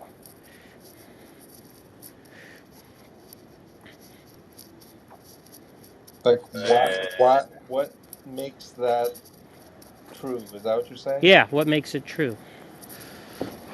Or what Well, I makes mean, it I would say, reasonable to believe? Well, no, it's reasonable to believe. He could say it's reasonable to believe because Paul is reliable, right? The question is, why is it true? Do we know if it's true? Not well. He's affirming that it's true, well, I Who think is I'm who just right? is saying it's affirming it's true? reasonable to believe that it's true. Is there a difference? That what? Yeah, I'm asking That you. I'm it's, not asking you. No, I'm not asking you. Why is it reasonable to believe that it's true? I'm asking you why is it true? Is it true? He's saying and it's that's true. all I'm asking. Who is saying it's true, John or Paul? John. Paul is saying it also. John is saying it because Paul says it, Yeah, but John is right? not saying it's true. John, are you saying it's true? um, Yes. I do consider it like a truth in a sense that that this is what Paul is telling us to do. He's telling the churches to do, and so forth in his epistles, and so Look, is it true or not? Are you just saying that? Are you just saying that? Um, well, like what I'm trying to get at is like what is. Here's a way to put it. Why does Paul say that we ought to be in conformity with the laws? oh, because God has set up these institutions, and he's sovereign, and these institutions would not be there without his permissive will. That kind of thing. No, no, but that doesn't tell you why you ought to be in conformity with them. Yes, that does because God No, no, no, no, no, because you said there's nothing normative about the fact that it comes from God. well, well, it's not that God is saying that you ought to do it because it's like God, in his permissive will, has allowed these governments, these rulers of the world to. I'm He's just gonna. established Let me them. stop you right there, okay? I'm gonna explain to you what the problem is, right? This is what the is ought problem is, right? You're saying there's a substantive ought. We ought to be in conformity with the laws of the land, right? Now you're also saying that there are no normative facts about God, right? There are only descriptive facts about God, right? Now you can't derive an ought from an is, logically. So you can't appeal to any descriptive fact, right, to establish any normative fact. That's what the is ought problem is, right? So the idea is going to be something like this. It doesn't follow from the fact that some description is true, right? Like my house is red, right? That my house is painted red. That my house ought to be painted red, right? So in order to derive the statement, my house ought to be painted red, it has to be derived from another normative fact, not a descriptive fact. So appealing to any facts about God, which are all descriptive and not normative, you aren't going to be able to derive the ought. Do you understand the problem? Little bit. Let me see if I could try to resolve it. God created these institutions as an is, right? Yes, the question is And so, why ought we be in conformity right, with them? I'm trying to get there. And so if we are to be rebellious to these institutions that God set up, we are in rebellion to God Himself, How is right? that not? How is that not going to reduce down to a tautology? How's that not? I don't know. Look, Is there what a Jack problem is here? saying is very simple, right? You can't what you're trying to do is what a lot of more realists make the mistake on trying to logically deduce a normative conclusion, right, from two descriptive premises, right? If we were to put this into an argument, and you can't do that, right? So what else are you going to appeal to when you say that we ought to be in accordance with these institutional norms or these laws that you're talking about? In virtue of what should we be in accordance with that? Well, the reasons are clearly given because God Himself has set these institutions in place. Yeah, No, but that's just a that's descriptive deriving an ought premise. from an is, right? Yeah, that's the. See, because look at the form of the statement, He's right? not gonna. Like, look at the example that I gave you before, right? Um, where I said, my house is painted red, right? That fact doesn't tell us whether or not it ought to be red, right? And so you're going to have the same issue with God set up these institutions. That's a non-normative claim. Why can't we say we ought not call it blue? Sorry? Why can't you say Basically. we ought not call it blue? No, you could say we ought to, but it's not going to follow from the fact that God set it up. No, you said something about a house being red. There's the description, There's a right? description. My house is red, right? Now Right. there's going to be a question, ought my house be red, right? No, your house is red. It is true your house is red. Yeah. We're talking about a norm, though. There's a Correct. normative statement. Let's get there. Ought my house be red? That's a No, normative question. it's not the fact of ought your house be red. Your house is red. That's informative. Yeah, I'm not And asking. so No, you're not from that point, understanding, right? I'm talking about the is-ought gap, right? What the is-ought gap consists in is that you can't derive an ought from an is. So you can't derive a normative proposition from a non-normative proposition, right? Now, you have a you have a normative proposition that you're affirming, which is that we ought to be in conformity to the laws of the land, right? And I'm asking you, how do you derive that ought, yeah, right? John, I Now, tried to answer it if 3 all the times, Jack. facts You if cut me all the off. facts about God are non-normative, you can't derive the normative proposition uh, from any fact about God. Could I so Do you try John, for understand? the Do you 4th time, understand Jack, that? being so interrupted John, again? Could so, you so John, give me a chance to try to explain it? John, Okay, so speak closer to basically, your mic, please. the house is red. Closer. Okay, Fix your mic. the house is red. Okay, that's a fact, right? And John, so it's not. can you not fix your mic? You can't hear anything. I can It's barely good. hear you. Well, I mean, I hope my mic didn't get what. You still can't hear me very well.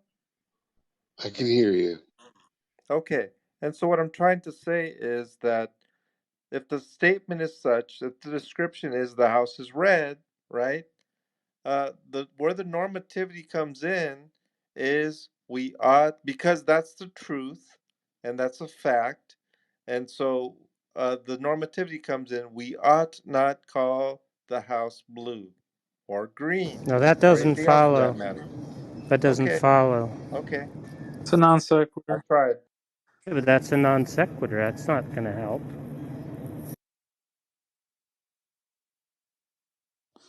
I mean, at this point, even the haughty syllogism is a little bit better. Maybe I have to get back to you on that if that Yeah. particular So answer now doesn't I affect think it. you have made progress. So I think what the issue is going to be is we've understood your view. I mean, I'm leaving aside some other problems with the view.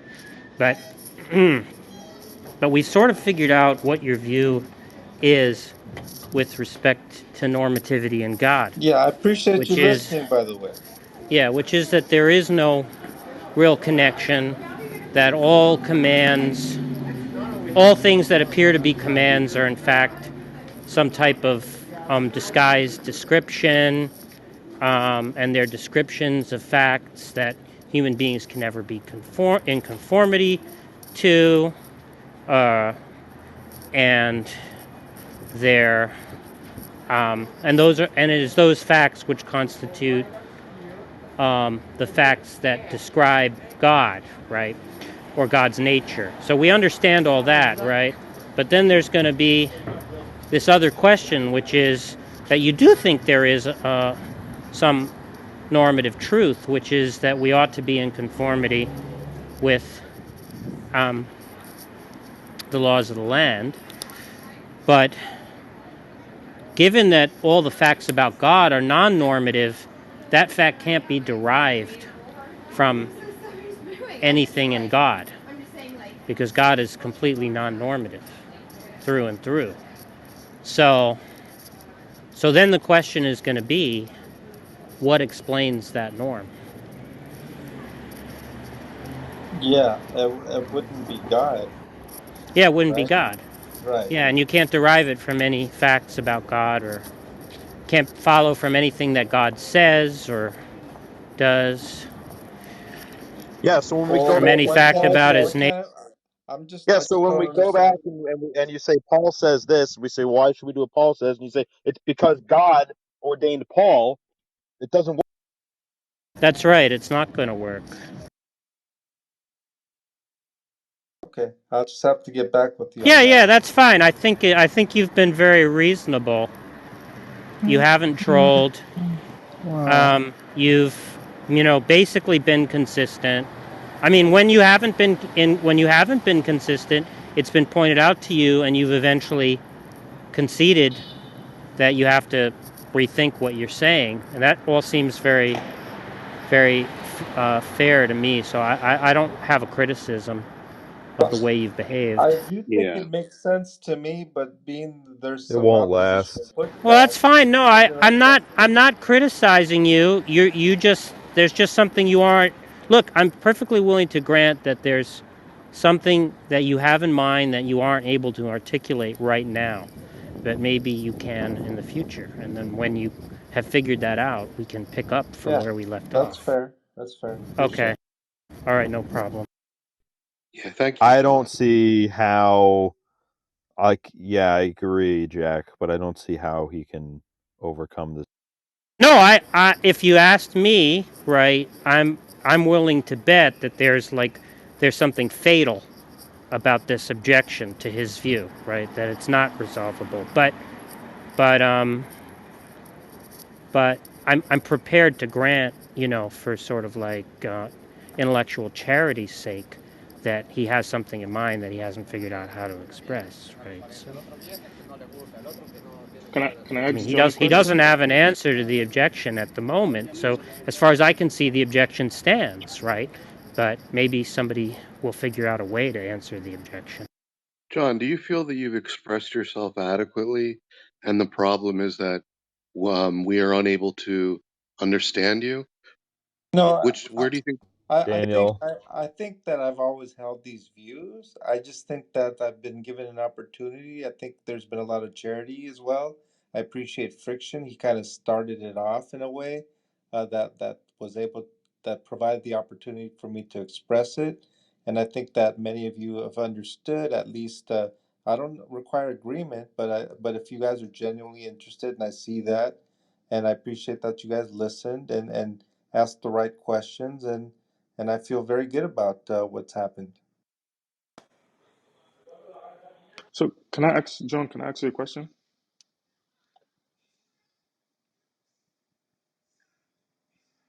Uh huh. John, can I ask you a question? Oh, yeah, yeah, sure, Dark. Okay, so from this discussion, right? You still don't think there's a problem between the East and North?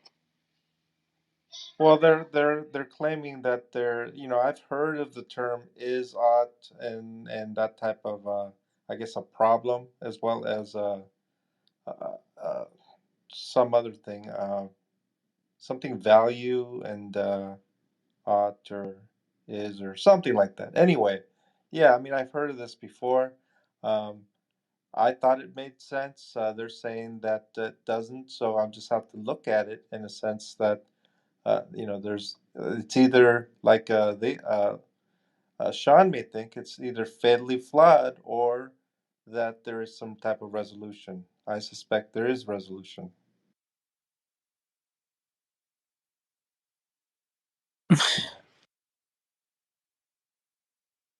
Okay, I didn't really understand what you said. Hey So Jack, I sent you a message. I don't know if that makes. Oh,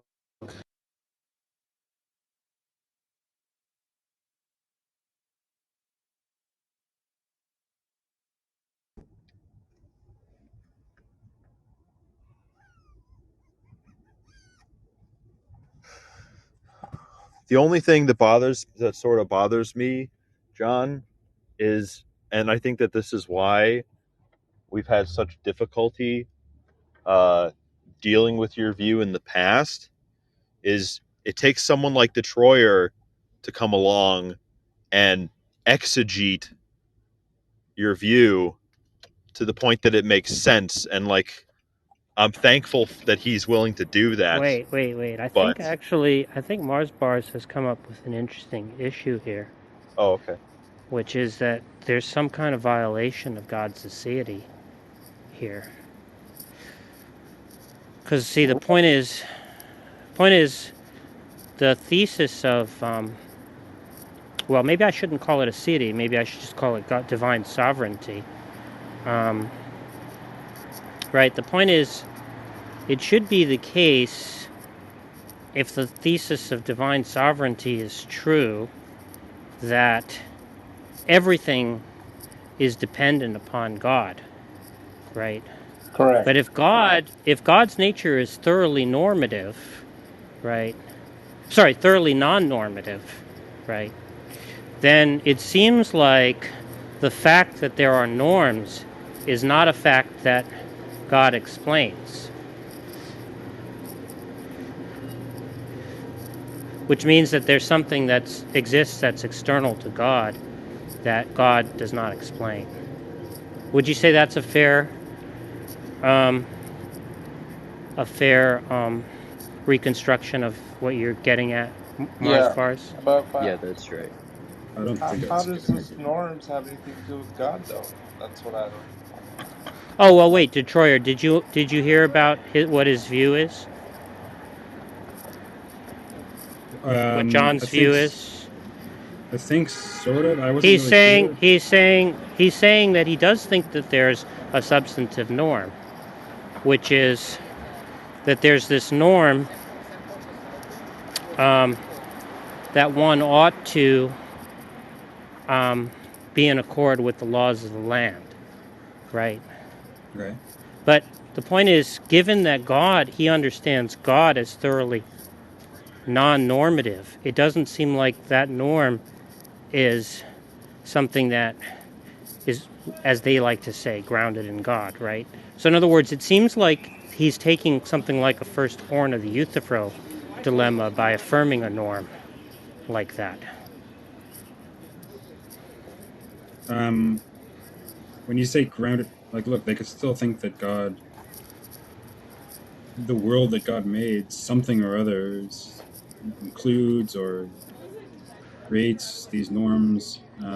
It's just not.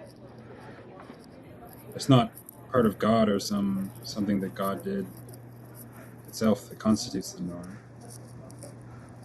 Well, Like I thought there's some sort of inference being made that look, oh, God is like thoroughly non-normative, well, we're and trying to so but there understand are why norms. we ought to be in accord with that norm. Yeah, but that's another question, right? I don't know. I thought there was like some argument being made. You're saying against the sovereignty of God, or Well, because that those things are sort of the point is, if it's not going to be some fact about. See, normally what Christians will say is it's some fact about God's nature that the norms are grounded in, right? Um, uh, so they're gonna want to say that the good or the oughts or the normative domain, right, ultimately is constituted by God in some way, by God's nature in some Yeah, way, I don't hold right? that view. Now, alternatively, they sometimes take the first horn of the Euthyphro dilemma, right, which is to say that there are standards external to God which God is in conformity to, right? And that's what constitutes God's goodness, right? But here it sounds like there's kind of like a version of, um, well, there's like a funny version of Cudworth's dilemma being generated. It's funny because it's not as though God commands you to be in conformity with the um, with the laws of the land. Is that right, John? You don't think God commands you to be in conformity with the laws of the land, right? Correct. Yeah. So, but nonetheless, he wants to say there is this norm, right? And I'm just trying to understand sort of like how is it that we are supposed to be in conformity with that norm if it's not the case that the norm is either external to God or grounded or in some way constituted by God's nature, right? Because that seems to be kind of straightforward dilemma, right? Either the norm is external to God or it's somehow constituted by God. How about the norm is irrelevant to God? Well, but if it's irrelevant to God, isn't it external to him? Yeah, and so the norm that we have again is interpersonal in a sense of how Well, wait, we. let me just stop you because I want to see if Detroyer is tracking the problem I'm trying to raise.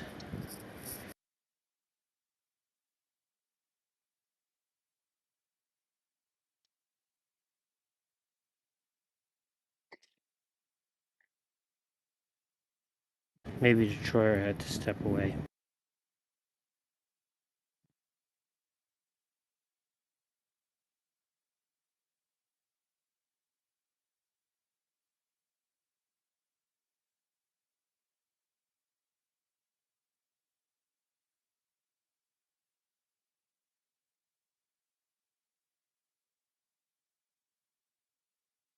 Can I speak?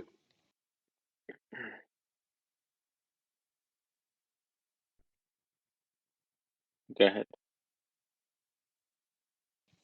So, um, this is a question for John, right? So, because you made mention of the word irrelevant, and I'll use this example of a house being red, and people see that house, right? God made it red.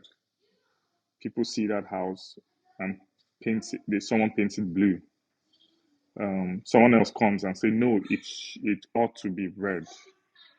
Um, is that a God question, or is just people living their lives and arguing unnecessarily about what should and what shouldn't be? Is that kind of your view?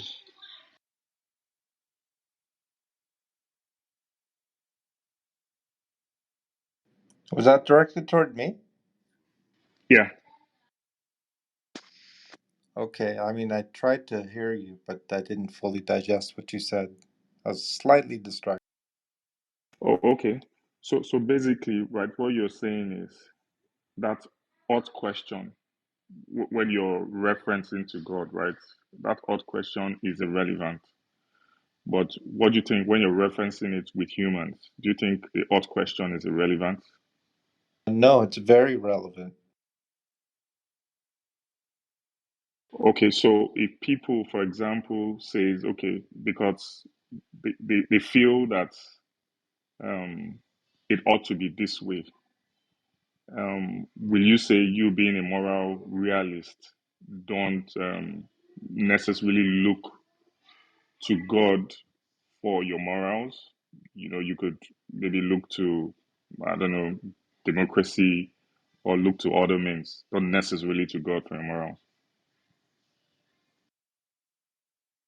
Yeah, I kind of still didn't quite get that, but I mean, with the example of the house, I mean, to me it makes sense. I mean, like if there's a a statement that the house is red, that's a factual statement, and it's descriptive, informative, and if a person real with the value of the truth, right?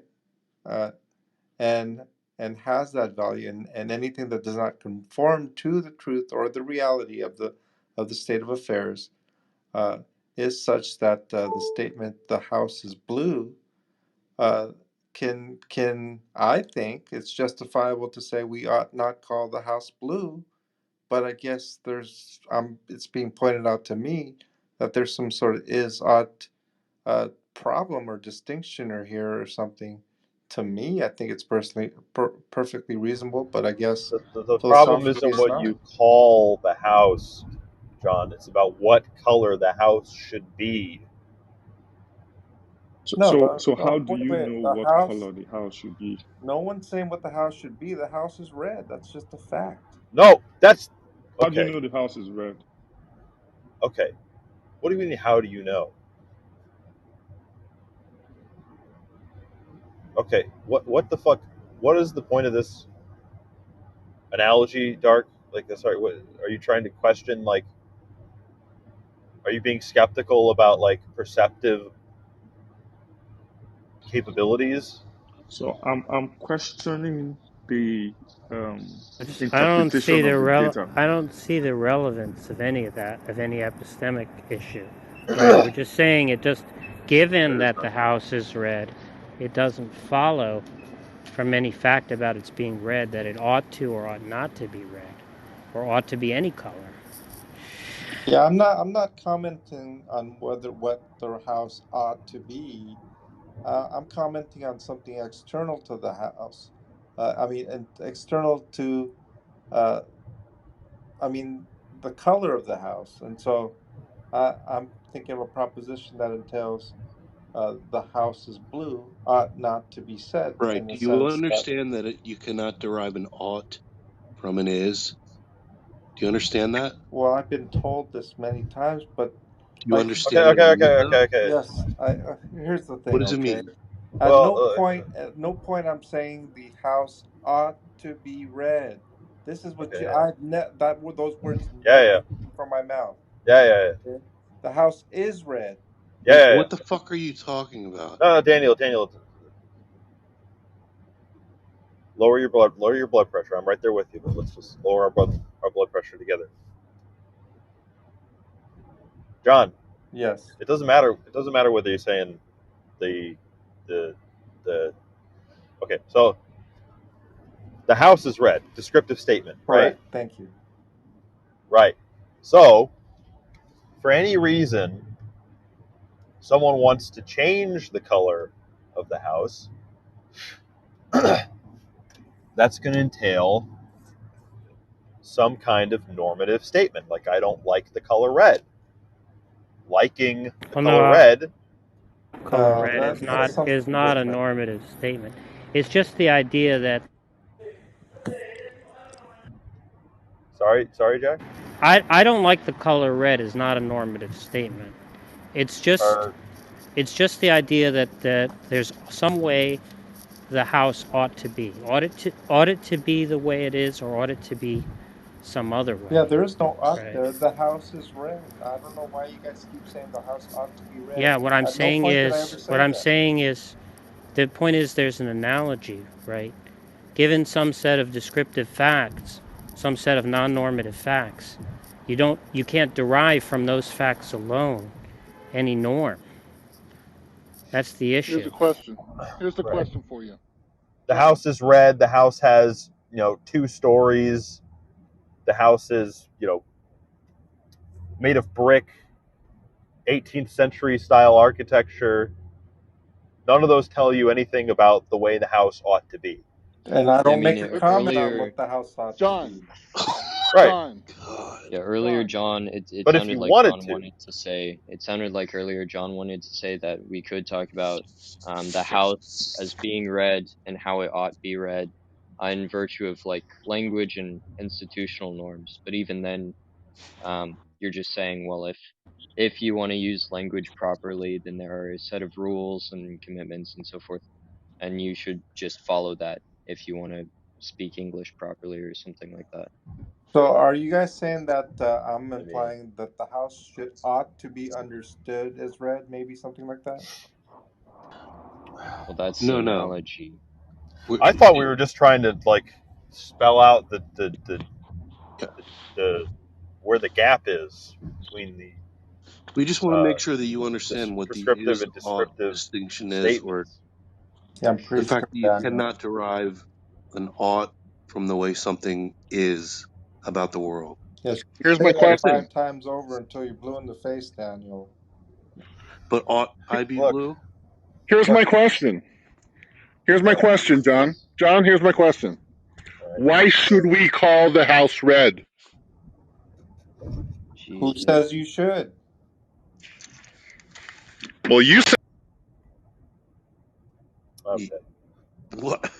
For some reason, that guy always enters to derail or say something unrelated. Did he have something relevant to say? I think he might No, have. I like don't know. why are we even It talking kind of about it? sounds like the question, Um, why should we believe in your God? I The mean, it's like, Detroyer, do you know if Lance Bush mentioned something about projectivism and ethics I don't yesterday? even know if Detroyer's here. yeah, Oh, Detroit's not maybe here. he stepped out for a second. Detroyer is figuring out how club deck works, Jack. Oh my I goodness. mean, if it is such that I need to come up with the solution, I mean, Okay, so John, but so you guys John, are so free to John. just nit. I mean, like, Yeah, yeah. Who's pick my No, no, brain, that no problem. no. We're not nitpicking, but like, board? I want to I want to try it No, I want to one talk about last time. Yeah, go something. for This it. is boring the shit out of me. Well, let me just give it one more stab, right? Okay, so John, let's say that let's say that you're fat. I'm not saying that you are, but let's just say hypothetically you are. Um, and I want to say, um, if you want to be healthy, you should change your diet. Um, and what you should change your diet, and you should change your diet to X, right? You should change your diet to paleo, right? Um, can I derive that statement? Can I derive the fact that you should change your diet to paleo just from the fact that you are fat? No, it requires a goal, a desire, things like that, right? Is that what you're There implying? we go. Right. Did Sean just fucking get through to him? Well, I mean, yeah. So it Oh seems like my you god. understand it then, John, right? Yes. Daniel acts as if I never did. You're the one saying that you don't understand where the is ought gap is No, I still don't in relation to what I said earlier. No. in relation to what you said earlier. Which specifically, what point Like in here's the particular? thing about being fat and about going to paleo, keto, whatever, right? Now when you say I should or something, so who's saying that? Are you saying that I should or am I saying I should to myself? Does it Anybody. matter? What's going on? I might say you should hit the treadmill a few times a week. Um, Yeah, you might say that to I'd probably say you blow might me. say that to yourself. I'd You probably might say say you should blow me I then should or hit the something. treadmill a few times a week. But um, but the fact, yeah, but exactly what you just said. The fact that you should do that is going to result from your desire to not be fat, not from the fact that you are fat. More importantly, not from your desire, from mine. Well, depending on how you like other people, someone else might say that other people's perception of You them. desire me to be conforming to No, your but lots of people are expectations. Is this lots what's of going no, on? no, no, no. But lots of people are conformist, and they're happy to say that that's their motivation. So I would simply reject if you're saying I should, right? And if you're trying to fabricate a desire, your desire, and to manipulate that result by my actions, well, I say, who do you think you are? That's totally irrelevant. Fine, whatever. You're a individualist, Chad. Good.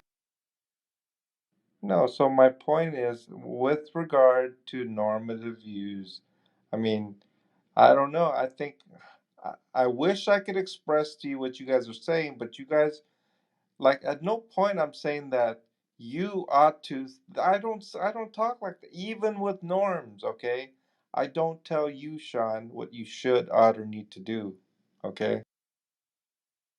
And by me Oh telling Okay, you boy. what you should, No ought, or one is need to finally, do, let's just What? shut this down, right? no one is Shut this Yeah, accusing whatever. conversation down because it's just like Ed, can I interview I'd you? rather watch like Paint dry. someone like I don't know, like Yo, bleed clay crayons out or something. yo, Ed, can I interview you? I got a more intellectual pursuit tonight. Yeah, I can tell. Oh, Like come Ed at on. this point Wait a minute, give us Darwin. Darwin or Darth? I forget. does it Darth. involve Why? prostitutes from Why are you using the Idaho? name Darth? Oh, it's That's a weird name. to mock someone on Oh, Discord that I've been No, no following more around yeah. for prostitutes years. from Yeah. Idaho, Ed, please. Hey, now who's the other character? I mean, I like Jack, but is that a picture of Darth from high school? Yeah, that's him. Yeah, that Oh, is. that's hilarious. All right, let's get back to the. Wait a minute. Are you done with John, Steve? Sean? 'Cause he's like me. It's like talking to a brick wall. But uh, what? Okay. We got. I love this guy. Ed, Ed, Hey, can no, you make no, no, no testimonies. Okay, I listen? can't do that again. That was. I really poured my guts out last night, and I think you guys took it as like I was some type of idiot or something. No, come But on. you guys all go through that. I just shouldn't say that stuff because then I later on I feel guilty. Like, uh, don't express your iniquities. That's what I was telling myself. And I It was just left the fun. and room, Ed. I hope you didn't mind. oh, did I interrupt? I'm sorry, John. No, I just said I left the room. I hope you didn't mind me leaving while you're telling your story. Oh yeah, because you wanted to go to the other site, and I felt it was kind of you know that it wouldn't help both of our walks to enlightenment. No, no, no. I like to Okay. hear. I like to listen to people. I just I don't know what the circumstance was, but it wasn't because Oh yeah, no, I was kind of nasty, talking about my women from that I had to kind of pay and yeah. stuff. But it doesn't burn my ears, just to let you know. Oh, okay, but it's not Christian. Like, yeah, you know what I mean.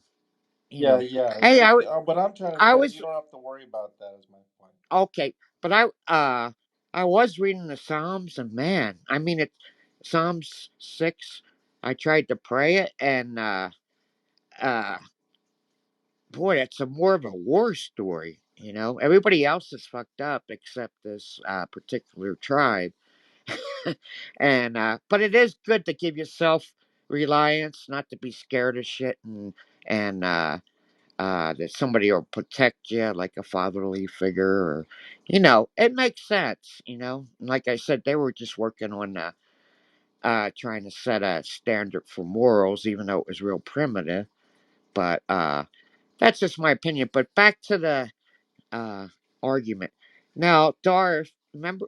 No, I don't even think Darth was talking about it. I think Jack, when he went up to the site about the Muslim site about contradictions, Scientific America has an interesting article about Wait, something the from. Muslims? Are you Yeah, talking about Jack. the? Jack Yeah, went I up asked there. those. I Mr. went House into was like a there. 2 hour debate with those Muslims, asking what's the contradiction in an infinite set and What the infinite contra? set of dependency relations, and they couldn't provide me one. Yeah, they're talking about existence as we see it now. The whole set of existence, right? No, just like Yeah, that's what whether they or talk. not the Yeah, concept, universal. Universal. They're talking. whether or not the concept of having an infinite set of dependency relations is coherent.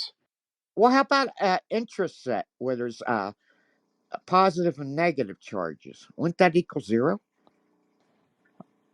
I mean, And that would be I the don't see infinite how that's regret. relevant to an infinite set of contingencies, right? I do. And then you got the quantum. The particles can break down so far. Uh, I love this guy. no, the particles can break. Say it's not even in the set. It's all positive or whatever. You can get particles coming in to that set that might change the polarity. Is that off? And we don't know where the particles, but we know there are particular atoms and stuff that can be shown to go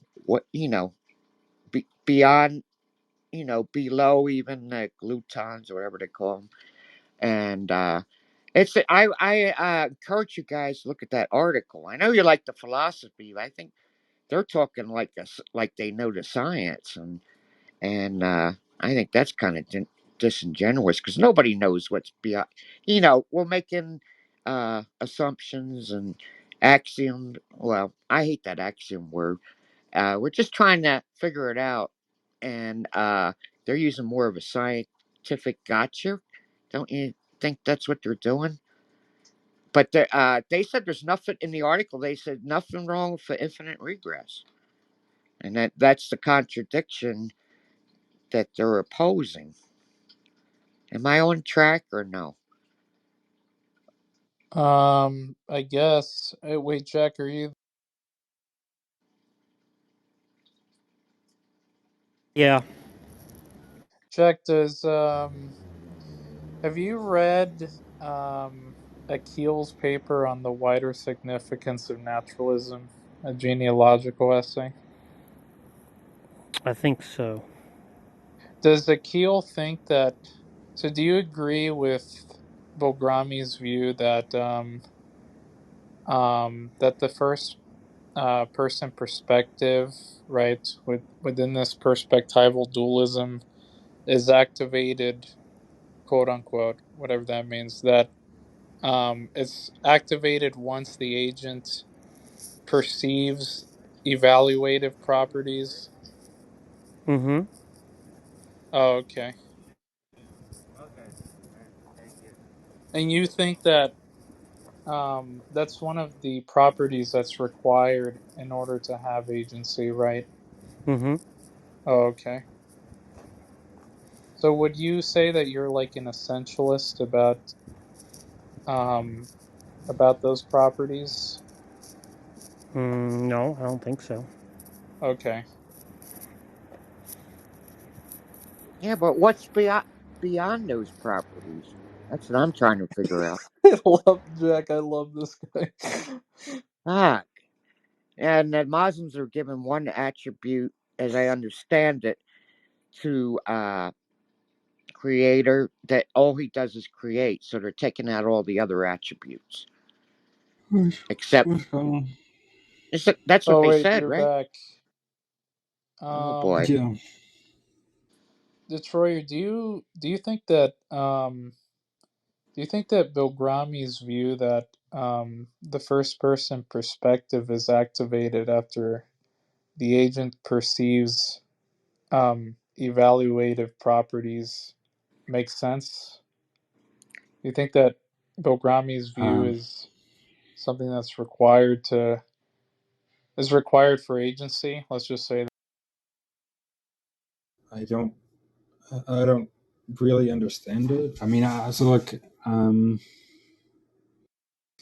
first person perspective. Yeah. So there are subjects. They have various mental states. They have various. Mm-hmm. perceptual states. Those are category mental states.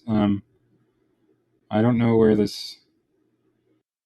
Um, you said perception of what properties? Evaluative properties, or what he calls value properties. I've never understood that view at all. Um, so I don't. I'm not going to pretend to. I'm not going to pretend to understand it. Um, but I mean, it's not something that I would say. At least I don't. But I don't really understand it. So, and I've read some of it. I don't really know what he's saying or what others say when they repeat it. That's not to say that's wrong. I just don't understand it. Like I don't Okay. know. You say that these when someone says there's in various objects in the world there are these value properties that we perceive. You might as well be saying blah blah blah. I don't. That just seems. I have no idea what you're saying. You might be saying something contentful, but I don't understand it, and no one's ever explained it to me. And from what I've read, and although I haven't read a lot of Bogami, I've read some of it. I haven't done it from there. And there are certain. Who was the other guy that Lance Bush said that had a sort of similar? Oh, I can't remember that guy's name. Uh, Some moral perceptualist. yeah, but this sort of perceptualist views where there are these moral properties that you perceive in things, and it's supposed to be distinct from certain projectivist views because the properties really are there in the things. You're just like somehow perceiving them rather than projecting them. Um, I don't. I don't. I guess in certain respects I understand it because I understand the general notion of being able to um, perceive features of things and perceive things in the world. Um, so, in the sense that you're saying that something like that is going on, to that extent, I understand it.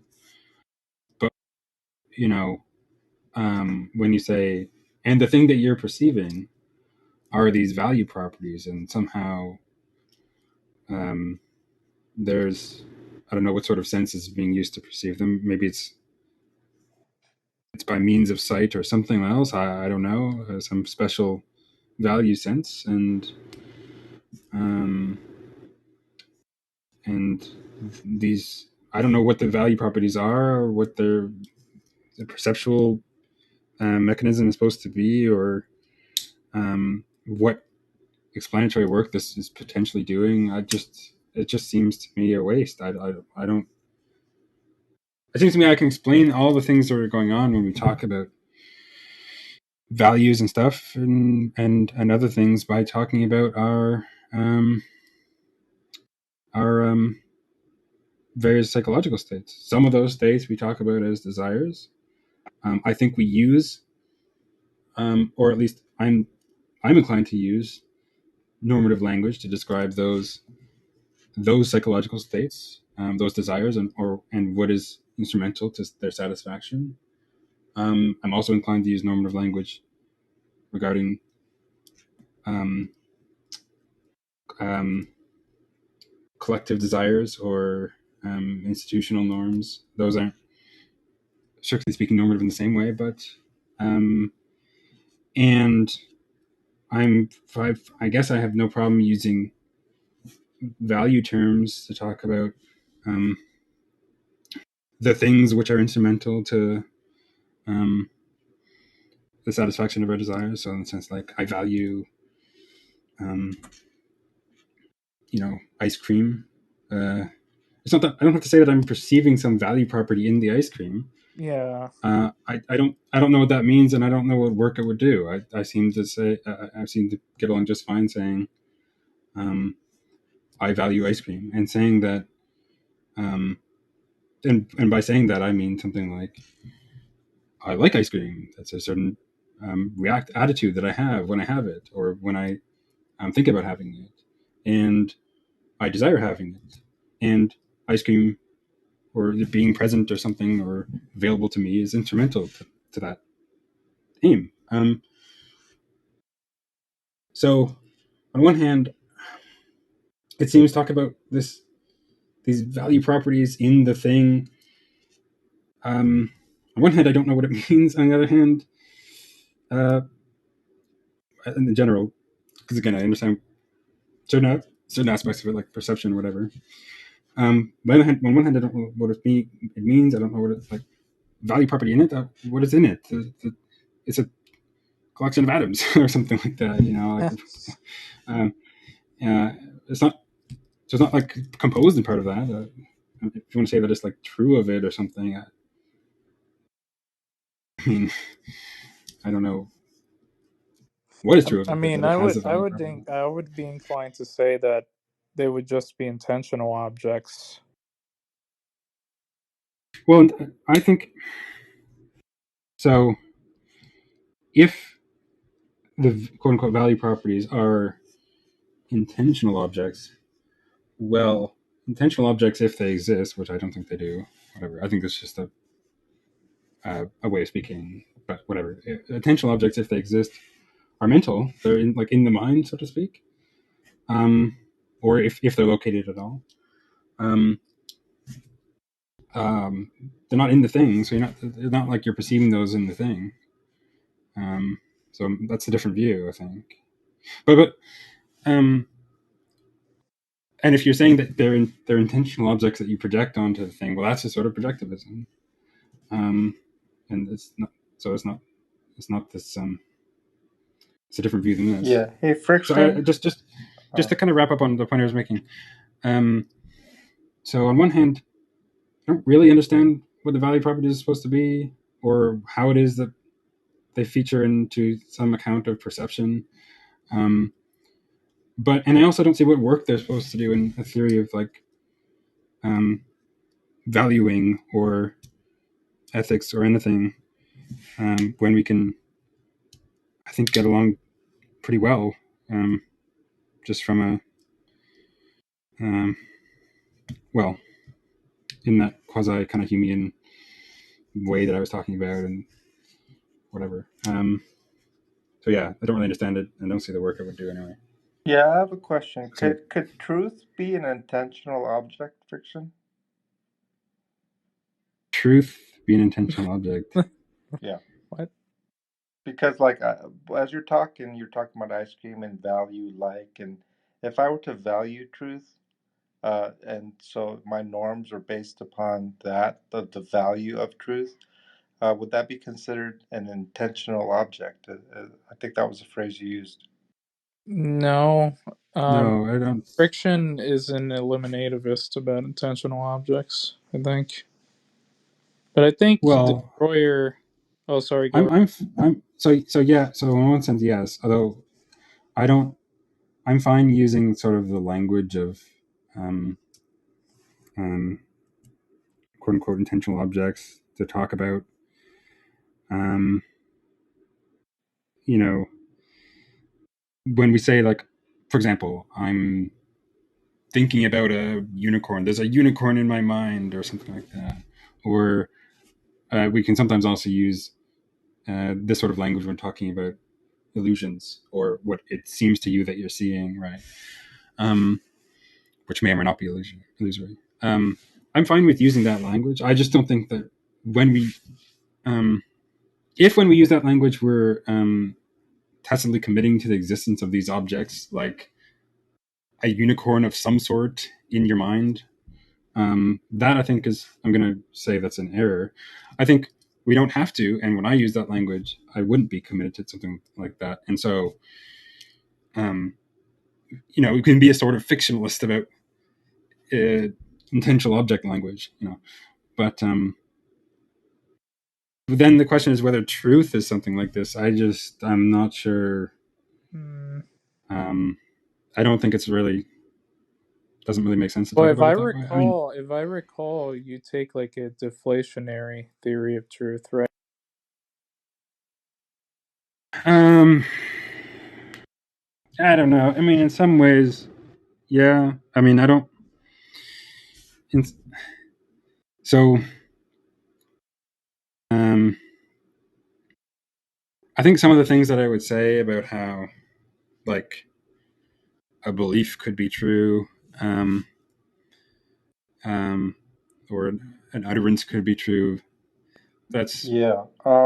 Uh, I mean, that maybe you can paraphrase that away in like a deflationist sense, because there's certain things that um, maybe um, like a correspondence theorist might commit to that are more robust or inflationary, whatever, than what I might commit to. But I don't know. It's not something I've given a ton of thought Yeah, to. I'd like to clarify that friction. I think you may have misunderstood me, and you talked about unicorns and so forth and intentional objects. And when I think of like Jesus Christ, uh, like in terms of like when Jesus Christ says, "I am the way, the truth, and life." So when I think of truth, I think of that as Jesus Christ, not some sort of proposition or. And so that's what I'm trying to say. Could Jesus Christ, who is also understood as truth, be an intentional object? I guess that was my Well, question. well, but presumably um, Christ was and perhaps is, on your view, a person, right? I mean, he's not, Yeah, he's not a belief nor right? desire, right? He's not some sort of intentional object or intentional and existent or something mental or something like that, or something that I might kind of paraphrase away. I mean, so it's just, but that aside, I mean, I I don't know if we really want to get into this identification of um, Jesus with truth. I don't.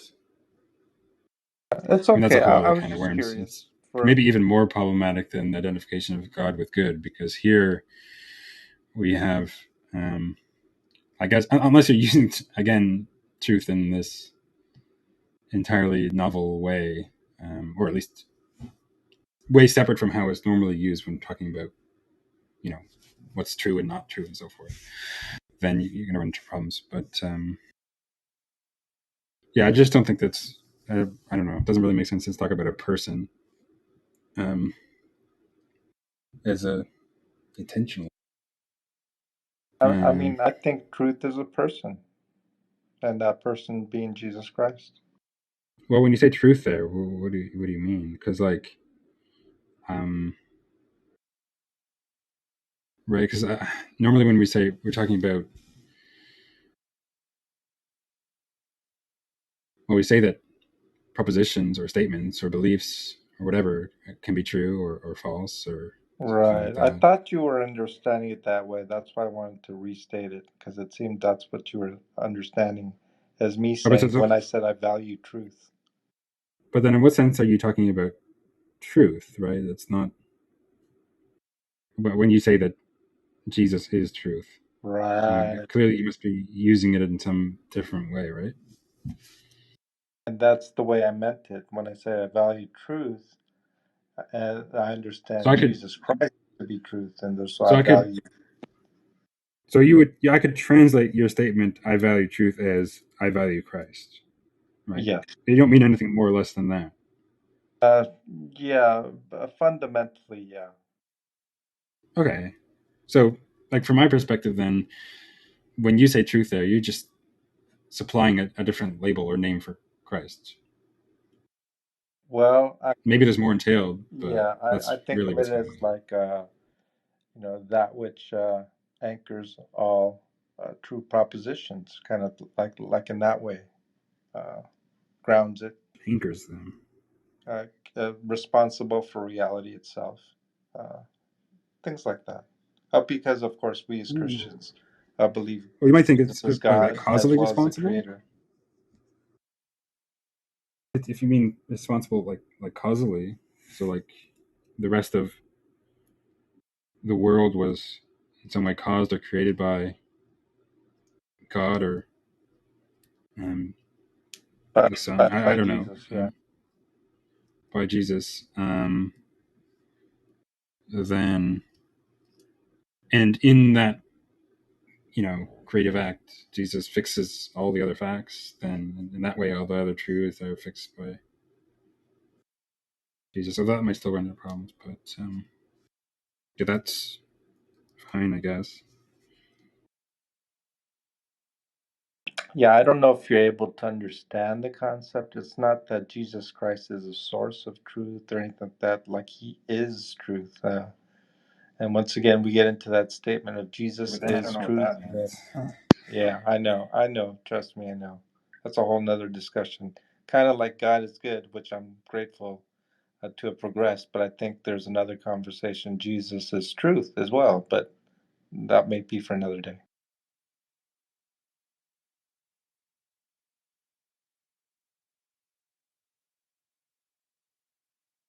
I'll be right back.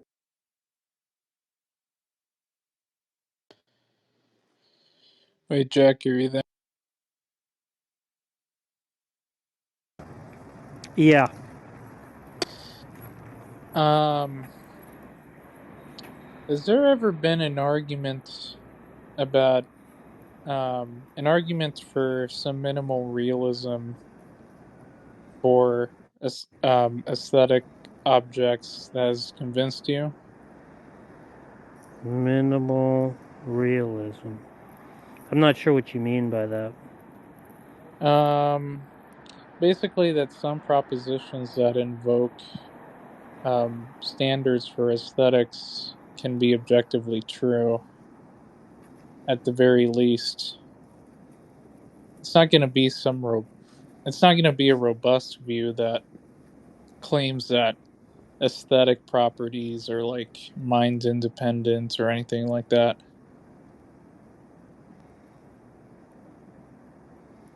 Uh,